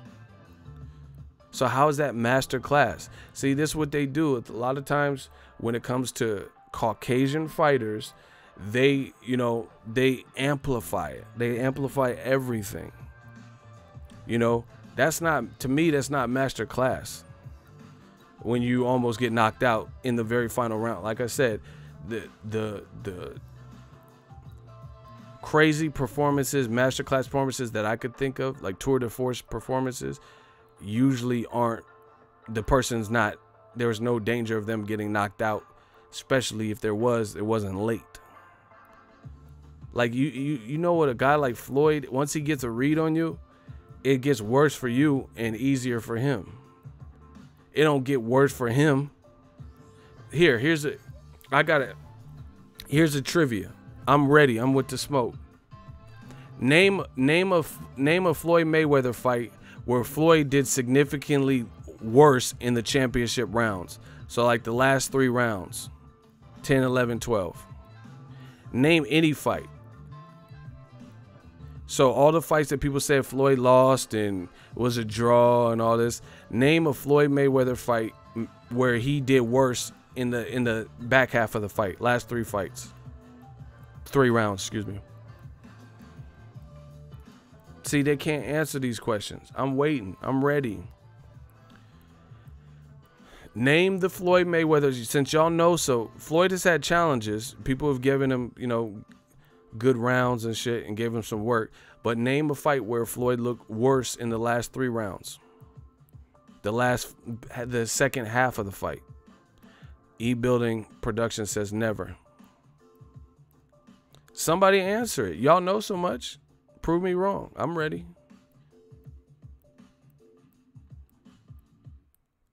Gotta say the first Castillo fight. I honestly, to be fair, I gotta watch that fight again to see what rounds, because I don't remember him in the last 3 rounds. I don't remember what actually happened in the last 3 rounds, to be honest. But I can't even say the Castillo off the top of my head. That don't ring a bell. Zab Judah was fucking with it in the first half, for early rounds. Ricky Hatton was doing all right, Juan Manuel Marquez got blown out. Pacquiao did all right in the first 3, whenever he hurt him in the 3rd round, 4th round. Canelo did all right first 2 rounds.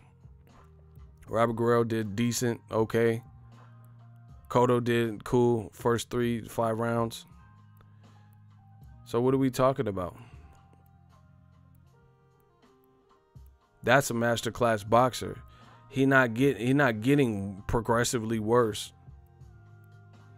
If anything, Floyd almost stopped Berto in the 12th. He almost stopped Cotto in the 12th. He knocked Hatton out late. He was dogging Canelo, and I think it was the 11th round. Canelo punched and miffed and like punched the ropes, and Floyd was like looking all in the crowd, embarrassing him. So that's a masterclass. Tyson Fury, he almost got destroyed in the final round. Usually masterclass boxers aren't making the mistakes that get them destroyed in the final round.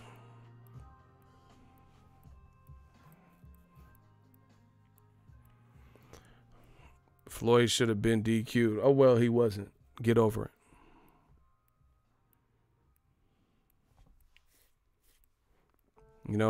Zab could have been DQ'd for hitting him low, so stop it. Y'all be desperate as fuck. Oh, Floyd's glove touch. Oh, he should have been DQ'd. So Zab don't get DQ'd for intentional low blow? Okay. Zab learned from the Cotto fight. I'm like, fuck it.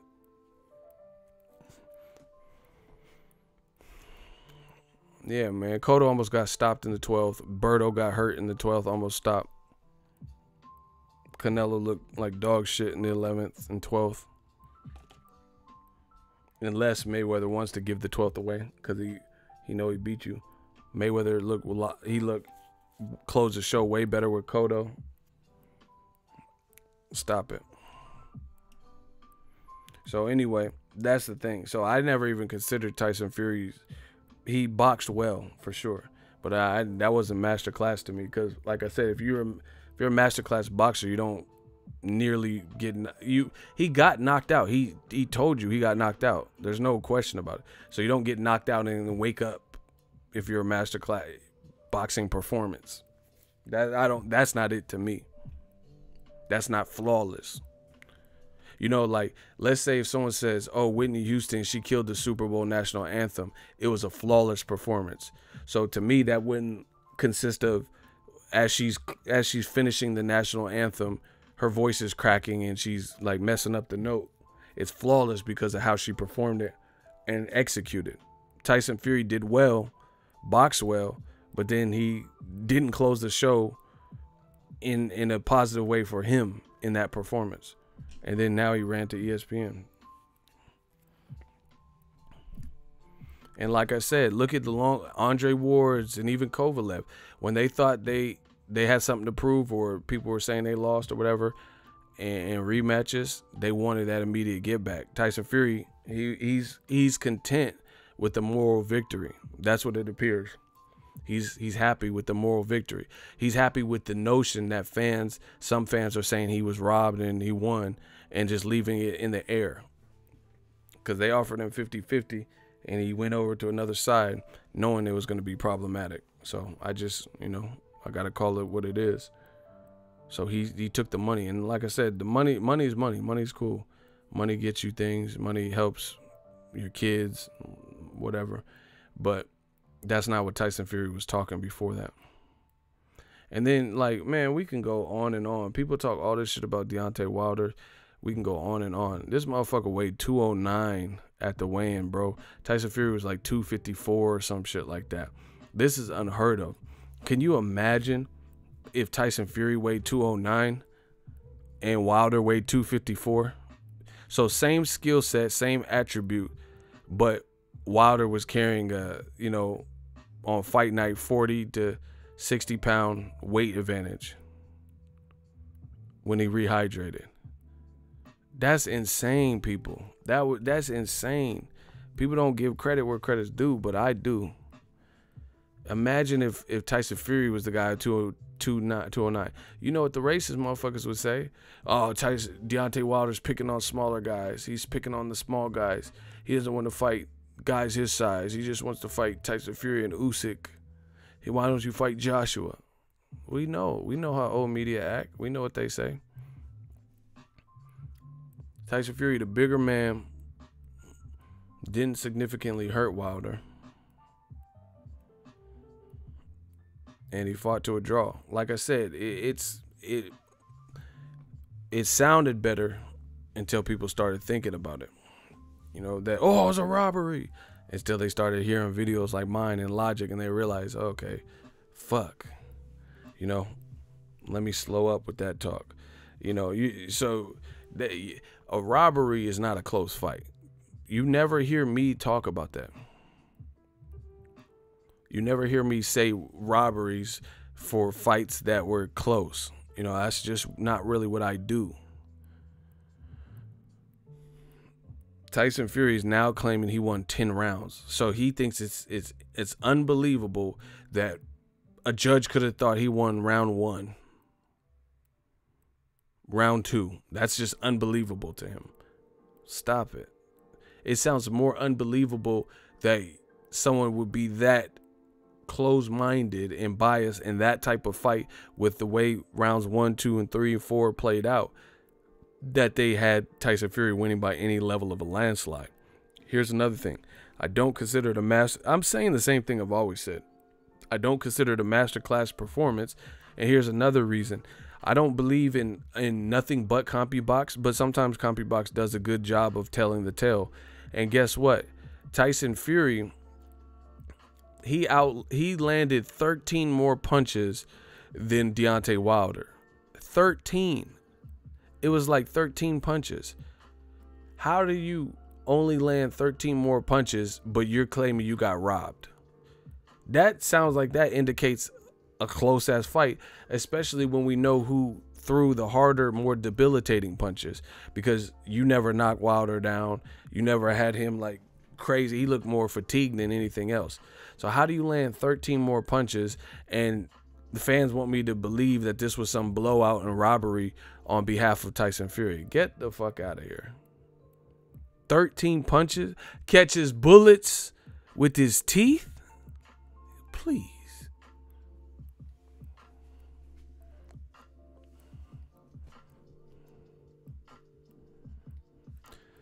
Face to face, making more bullshit excuses. We not doing that over here. Go to one of my other channels. He talking about, oh, I think he will go back in the ring, but not back to back. Now he is taking the time that he didn't take before. Nope, too late. We not going for that, because the thing is, everyone told you to take the time, and you said you were the Gypsy King and the Warrior and the True Slayer and, you know, Max Payne or whoever. So now you can't. That's not how you don't get. Why would you get entangled with somebody, leave on a cliffhanger? Everyone expects the rematch, and then now you're taking the time to, like, oh, I got to do me. That's like me getting married, and then, like, I was with a girl for a short period of time, and people are like, hey, you shouldn't marry this girl. You shouldn't marry her this quick. You know, get to know her a little bit more. We met for 2 weeks, and I'm like, no, she's the one for me. I want to get married. I want to get married. I'm married for a year, and then I'm talking about, oh, I want to divorce because I need some time to myself. You know, I got to discover who I am. Motherfucker, you should have did that before you got married. We're not doing these stupid-ass excuses. All you guys do, you got more butts than a dude about to go to prison. We're not playing that. Like I said, people told you before you marry this girl, you only known her 2 weeks. Guess what? You should get to know her before you make that type of plunge, before that type of commitment. You being stubborn, you said, fuck that, fuck that. I love this girl. I love her. I love her. I want to marry her. She's the one for me, man. She's the one for me. I love her. I love her, man. You know, there's something about Mary, all that. And then now you get involved, and now you're talking about, oh, I need some time to discover myself, and I've never been single before. Like, why would you get married and then decide that that's what you want to do? Same thing with Tyson Fury. You already involved. That's like Tekashi or some shit. You know, now with the feds involved, now you want to get out the gang. Like, that's not how the streets work.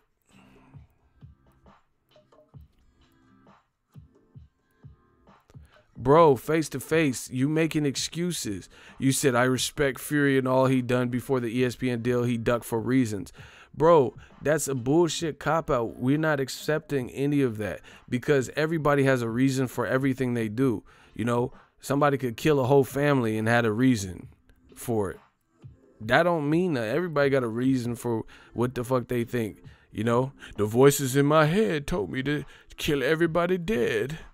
Everybody got a reason. That don't mean it's valid. Stop it.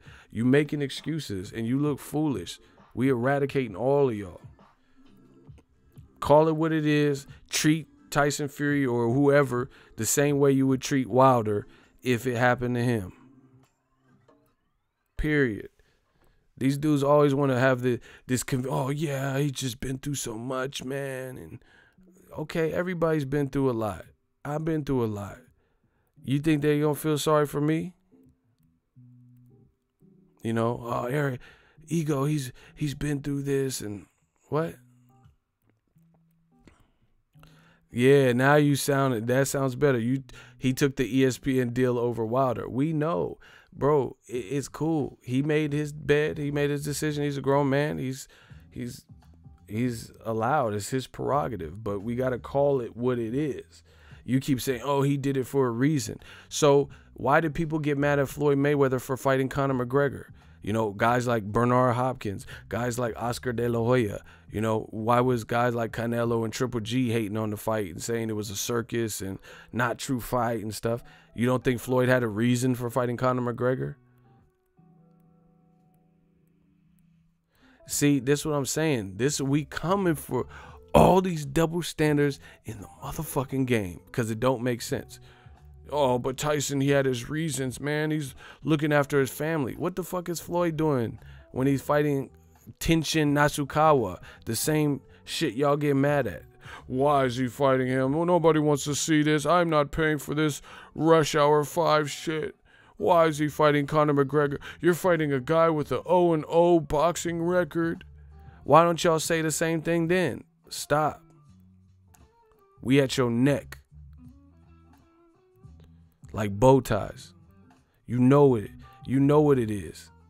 They don't say the same thing when it comes to other people that they don't care about. You never heard someone say, oh, you know, aside from Floyd, people that fuck with Floyd, you never heard him say, like, oh yeah, fight tension, Floyd, get your money, secure your livelihood for your family, do it for Yaya. They wasn't encouraging and like celebrating the shit. They're like, oh my gosh, what the fuck is this? He's fighting Juntao, and you know, they saying all this type of shit. But now you want us to have mercy because Tyson Fury talked the talk, got to where he wanted to be, used the situation, and pimped us. And then now you want us to be like, oh, he has his reason. Everybody got a reason. You can cheat on your wife and have a reason. Yeah, she had a fat ass. That's a reason. Everybody got reasons. Fucking Earth, Wind, and Fire had reasons. The reason that we're here. The reason that we're here. Now I'm loving your money. Everybody got a fucking reason. That's where the Earth, Wind, and Fire. Stop it. We coming. Death Row East. I promise you. You sound, bro. You making cop-outs. You know, it's the same thing like even with the Tekashi situation. You know, I don't like to speak on people like when they get jammed up. I don't like celebrate the shit, but it's the street code. This is the same shit you did to get noticed from music is the same shit that brought you down. The feds was noticing you too, you know, and you want to be a part of that and a part of the life and the culture and culture vulture and all this shit. And then when it don't work and shit goes sideways and people turn on other people, and you know, now it's all of a sudden you brand new and like, hey, give me, I don't know, I didn't want it like that. No, bro. Tyson Fury took the money and ran. Period.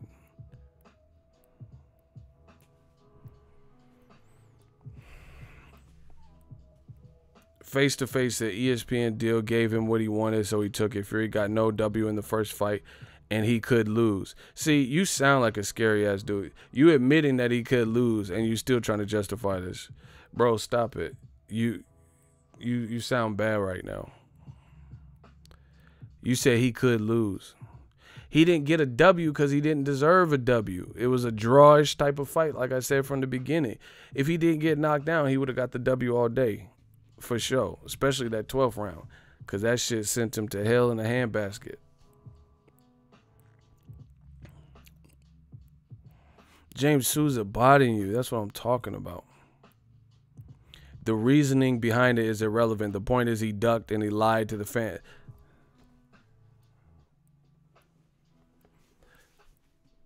That is true, but the root cause was fear. Fury feared losing. Too bad to risk it. There was a stack of money no matter how he played it.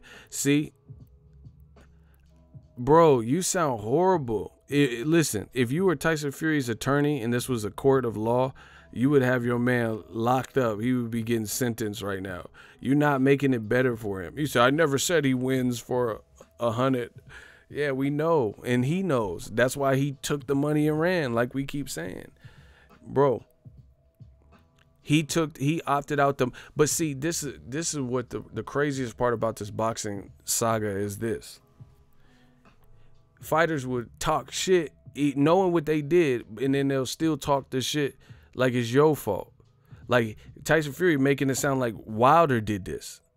Oh, your bum dosser. You know, he's making it sound like Wilder don't want the smoke. So you do what you do. You make your bed, lie in it. You got to live with the decisions you make. Fine. But at least keep it a buck as to what really went on. Say, hey, I got to look after my family. Why can't people do that? Why doesn't Fury say, man, I had to think of my career, the future. You know, I fought in guys' backyard. I got to look after my family. We just had a kid. Won't. So I took the money. You know, the Wilder rematch, hope it comes. We'll see. Do that. Don't make it look like Wilder is scared of you. But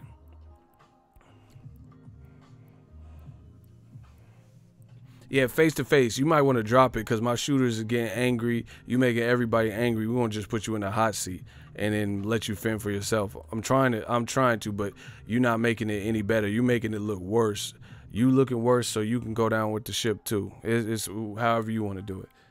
Bro, the bottom line, he took the money. You're acknowledging that he took the money and ducked, but then you still trying to justify it somehow. Stop it. He said that man turned into Patrick Swayze and Ghost. Bro, you can't win this one. This is old media. This is what they tried. You can't win. We have you surrounded. The building is surrounded. You can't win this one. Because you're admitting that he ducked, but then you're basically trying to, oh, he didn't get the win for the first fight, so he had to duck.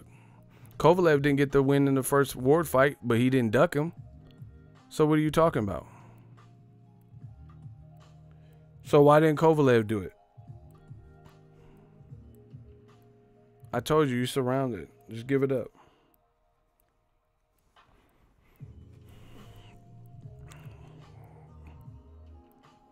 And you see how optimistic these guys are?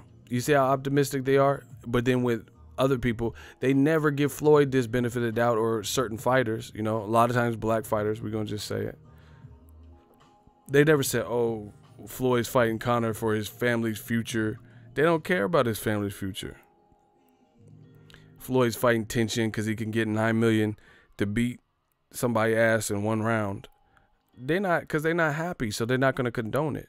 That's why we exposing these double standards. You ain't never seen these same dudes go to bat for Floyd fighting Tenshin Nasukawa. Floyd Mayweather didn't get his brain spilt on the canvas.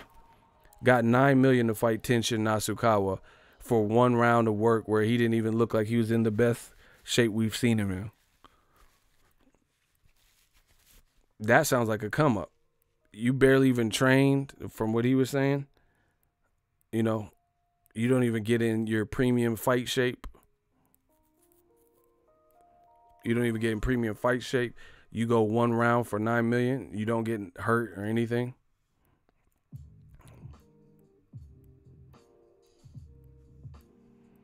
Fury was at the crib and his wife came at him like Adrian and Rocky. You can't win.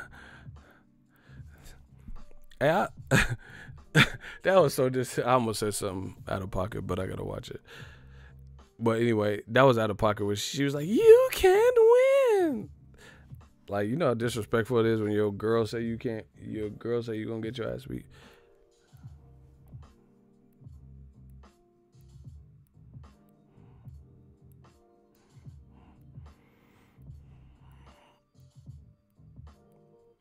These dudes is trying to brag. They trying to make all their justifications and modifications, but you know they never worked as hard to justify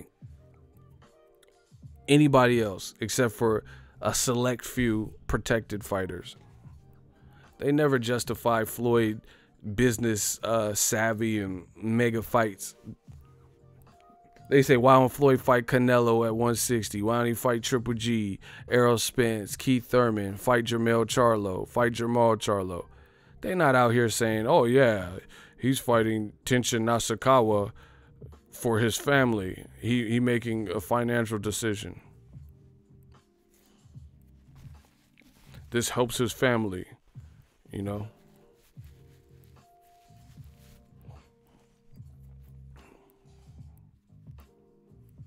Shout out to Chicago.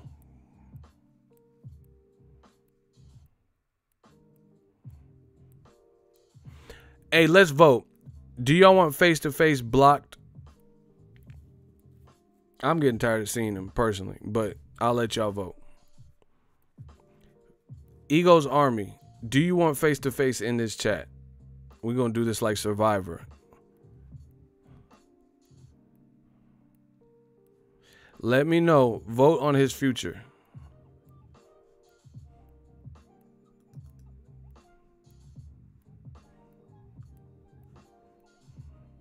I told you, bro. I try to warn you.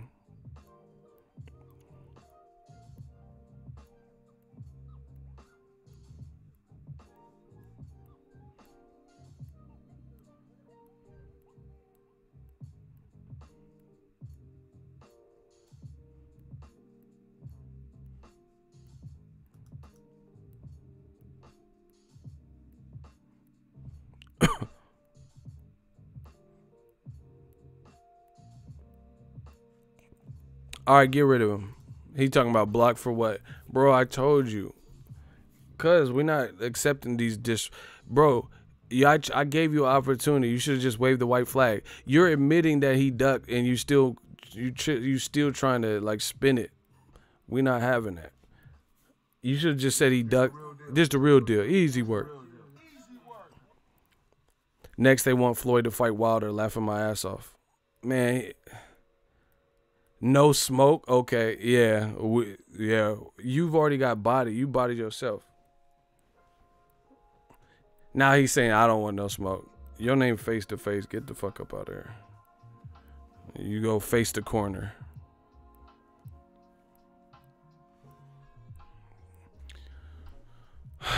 Another one. See, we're not having that, bro. They just coming to disrupt it. He's admitting that he ducked and went the money route and didn't want smoke, and he was still trying to justify it. Still, like I said, then they same dudes give Errol Spence a hard time because he fighting Mikey, and Mikey called him out. Ain't this a bit? Same dudes be giving Gervonta Tank Davis a hard time because he's fighting Hugo Ruiz, and Abnemada's pulled out. No, he ain't getting no timeout. He clapped. Fuck him. Death Row East. That's how I know it ain't real, because they're not consistent. If you're consistent, then that's fine. But these dudes ain't consistent. Like, they be the same ones saying, oh, when is Tank going to step up, and bum squad Wilder, and, you know, sign the contract big boy, and why is Floyd fighting tension and Conor McGregor. They be the same ones, the same dudes. And then now, because Tyson Fury made a decision that benefits him financially more than the fans, now they're going to ride with that. But you never rode for it when Floyd was fighting Conor and Tenshin Nasukawa. So, no. You got to be consistent over here. Tank versus Tevin Farmer, I'm with it. I like that. That's a good fight. But pride might get in the way. You know, Tevin keeps saying, like, come to DAZN, we got the money. And then Leonard Ellaby and Tank, like, nah, we ain't going to DAZN. So, I don't know. They kind of had a standoff there. But I'm definitely down to see it.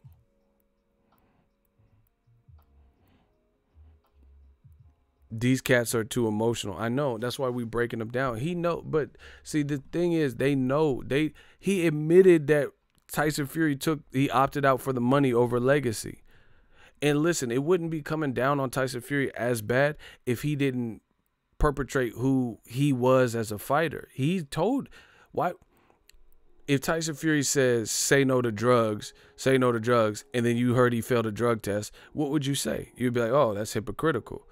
He's in the dare to keep a kid off drugs, and he told us to stay off drugs, and he fell in drug tests for cocaine, right?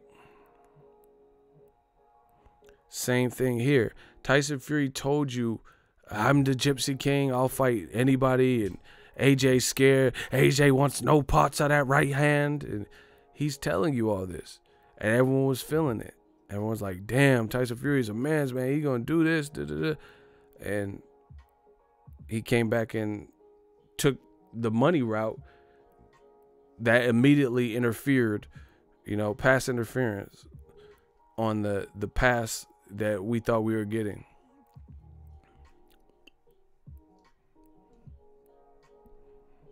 Crazy. Anyway, I'm gonna get out of here. The Vampire Stream.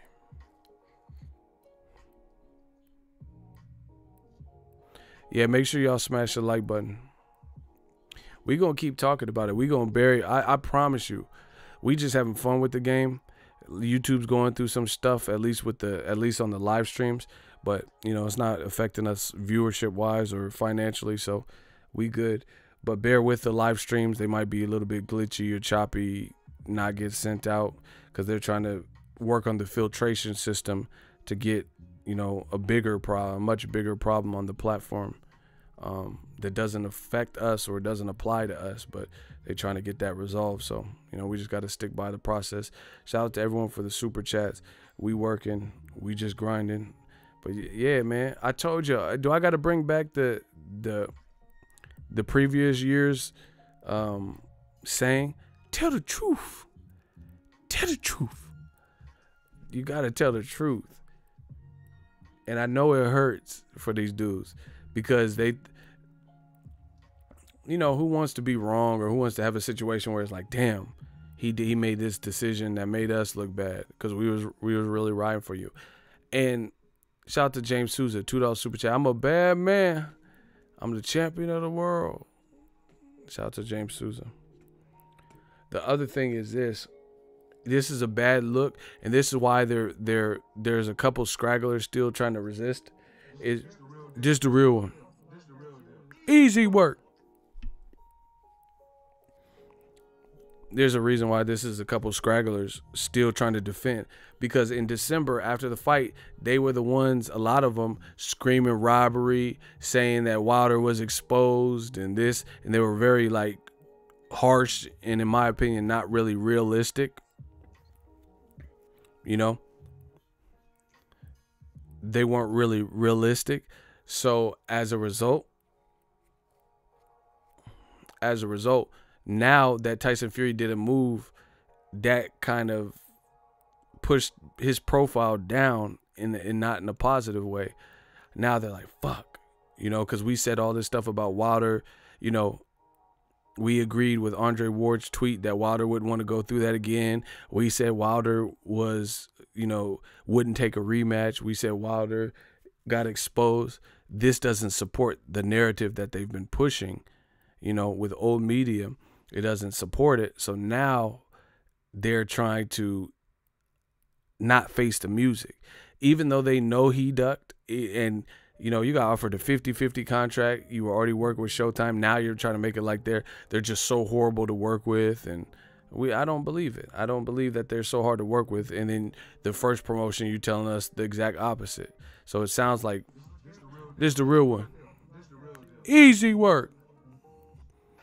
Vidal Pierce, $3 super chat. Fury better not come to Jersey. Hey, bro. Hey, bro. Why you do that?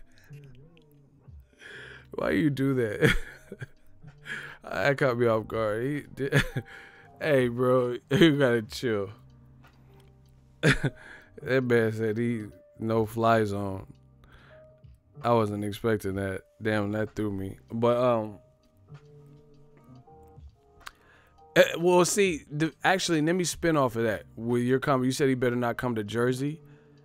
This is the thing. These companies, I promise you, like it's funny to me because we gonna keep doing our thing.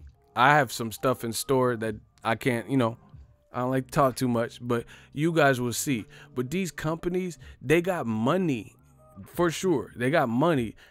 But that doesn't mean they know the business, because sometimes you get people who have a lot of money, so they're open to invest in different things. The thing is, they're trying to diversify and they're just trying to turn profit. But the problem is, in boxing particularly, people want to get involved, but then they don't have enough people working with or for them that know enough about boxing.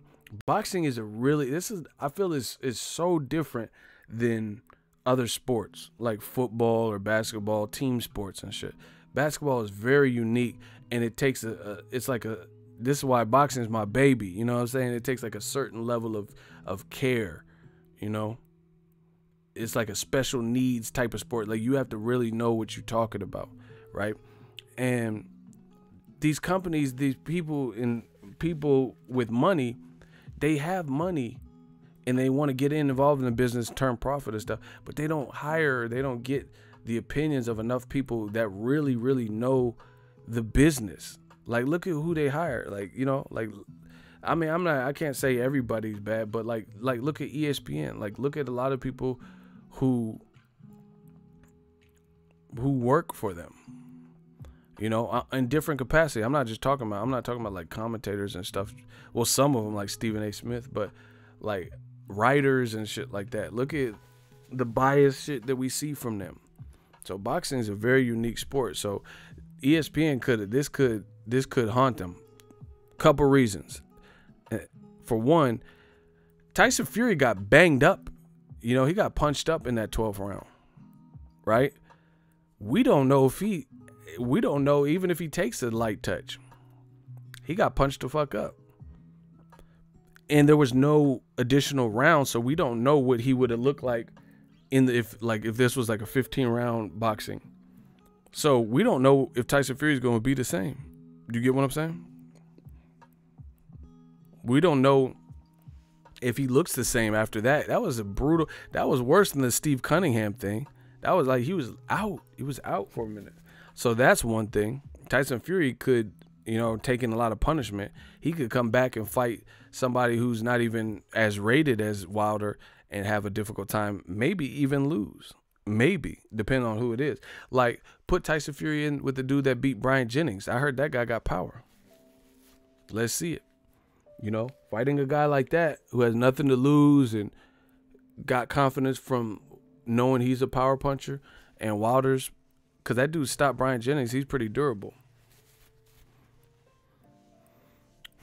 Klitschko didn't stop Jennings. Only Luis Ortiz and the Rivas dude. So it's funny to me because these companies, they got money, but one thing they don't have is they're not in tune a lot of times with the actual boxing crowd. Like me, that's why I feel like I've been successful on the platform, because I'm in tune with y'all. I am one of y'all. I am y'all. You know what I'm saying? Like, I don't separate myself. You see me at fight, say what's up, you know. And they don't have enough of that in the sport of boxing. They got people that don't even really know what's going on in boxing, working for some of these companies and stuff like that. But anyway, it could come back to bite, because Tyson Fury, we never got to see him beyond the 12th round, and that was like the most scary round in his career. So we don't know how he's going to look. 2, the other thing is this: who is Tyson Fury going to fight? You know, these companies, DAZN and ESPN, you can't piss off American fans and then expect American fans to go with it. Like, you know what I'm saying? Like, people will still support ESPN because they got a lot of other stuff like UFC and, you know, maybe like a Lomachenko. But that doesn't mean they have to support Tyson Fury's fights if they don't like him. You get what I'm saying? So yeah, I don't understand it. I don't understand where, like, you can't offend a marketplace and then expect to sell that product. Like Tyson Fury, that's your U.S. broadcaster is ESPN, but a lot of Americans are turned off by how things played out and how you get what I'm saying? And how he handled the situation. So that could hurt him and his viewership unless it's a fight that people want to see, like maybe Tyson Fury, Luis Ortiz, or Dillian White or something like that. But if you put him in there with, you know, Blockhead Jones, nobody's trying to see that. So how is ESPN going to really make the profit? How are they going to make the profit back from whatever they're paying him if they don't put Tyson Fury in there with legit? And you know it's going to be someone lesser than Wilder. See, look at Jasper. If Fury don't fight Wilder, at least Ortiz or Joe Joyce, which is doubtful because those are all PBC guys. And he wants a tune-up. I don't think Luis Ortiz is enough for tune-up, or Joe Joyce. Him and Joe Joyce sparred too, so I don't know if they would fight.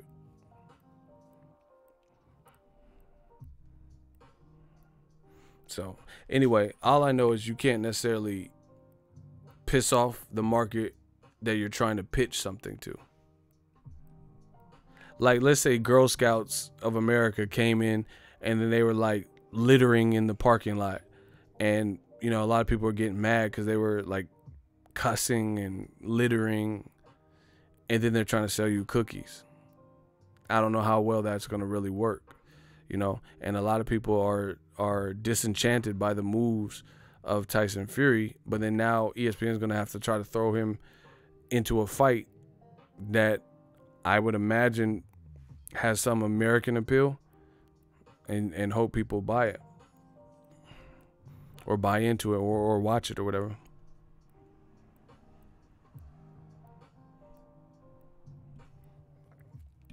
Bakari, we on the same page. He said Fury and AJ run a high risk of looking bad in their next fight. Man, it's looking crazy for the UK right now. Billy Joe Saunders got ordered to fight Demetrius Andrade, a fight that he was in that he couldn't complete because he failed a drug test. Then he moves up to fight Shefat. Who the fuck is that for a vacant title? You know, the UK got a little bit of explaining to do. They really do. Joshua, you know, called out Luis Ortiz, but is fighting Miller. Called out Wilder and Fury, but is fighting Miller. Tyson Fury, we know what he did. So, it'll be interesting. That's why I fuck with Dillian White. I like Dillian. He look like he down to scrap. I seen the thing with him and Lawrence Oakley. He's like, I'll punch him up. I'll punch him up. I'll move him up. Hey, bro. I fuck with Dillian White. Dillian White is funny as fuck. He's like, okay, when I see him, I'm going to punch him up. I'm going to punch him up. Hey, this dude Dillian is a fool. That shit was funny. He said, when I see him, I'm going to punch him up. Dillian White, a real one. I fuck with Dillian. But Dillian, yeah, he like, he looking like the realest one in the UK, at least at the heavyweights. I like Daniel Dubois too, but it's like he's not real. He's like kind of quiet. But Dillian White looking like the real, like the one that says what he means and is with the same amount of smoke that he dishes out. Because I never thought that Dillian White wouldn't fight Wilder, wouldn't rematch AJ. You know, Luis Ortiz, I'm not saying he prefers it. Well, I think that might be more of like Eddie Hearn don't want Luis Ortiz in the mix. Playing spoiler. Nah, I like Dillian White. Dillian White's good. And see that. And see, oh my gosh, I don't even know. Like AJ's a great fight. Like he's like real good fighter, technical power, has a style, but his personality, I don't really feel like he actually did a little bit for the Gerald Miller fight, but by and large, he's just blah. Like, you know, he's not really doing nothing to sell the fight, right? Unless someone is egging him on, winding him up. Tyson Fury is really good at selling the fight, but then his actual fighting style, unless he's in there with someone who's nonstop with the punching power, you know, that's going to keep trying and have heart like Wilder, then some of his fights look tedious, you know. So Dillian White, I feel like, is a combination of all the things. He's definitely exciting to watch as a fighter, but he also does the trash talk and the banter, and he'll make you want to watch the fight, like with his trash talk, but then it corresponds with his fight. You know what I'm saying? Whereas AJ is exciting to watch, but build up is not exciting. Tyson Fury is an exciting build up, but his fight style isn't exciting unless he's in there with someone that can bring that out of him. Anyway, I'm about to get out of here. Stay tuned to the channel. We working. The Vampire Stream. We got to talk about a lot of these issues in the sport of boxing. And y'all just be real. That's all I want. Be real with yourself. These dudes is saying Tyson Fury ducked, but oh, he has a reason for it. Making excuses. I'm telling you, go over to old media. Their ship is sinking. I promise you that. We coming. So that stuff don't fly anymore. You got to make sense. Peace out.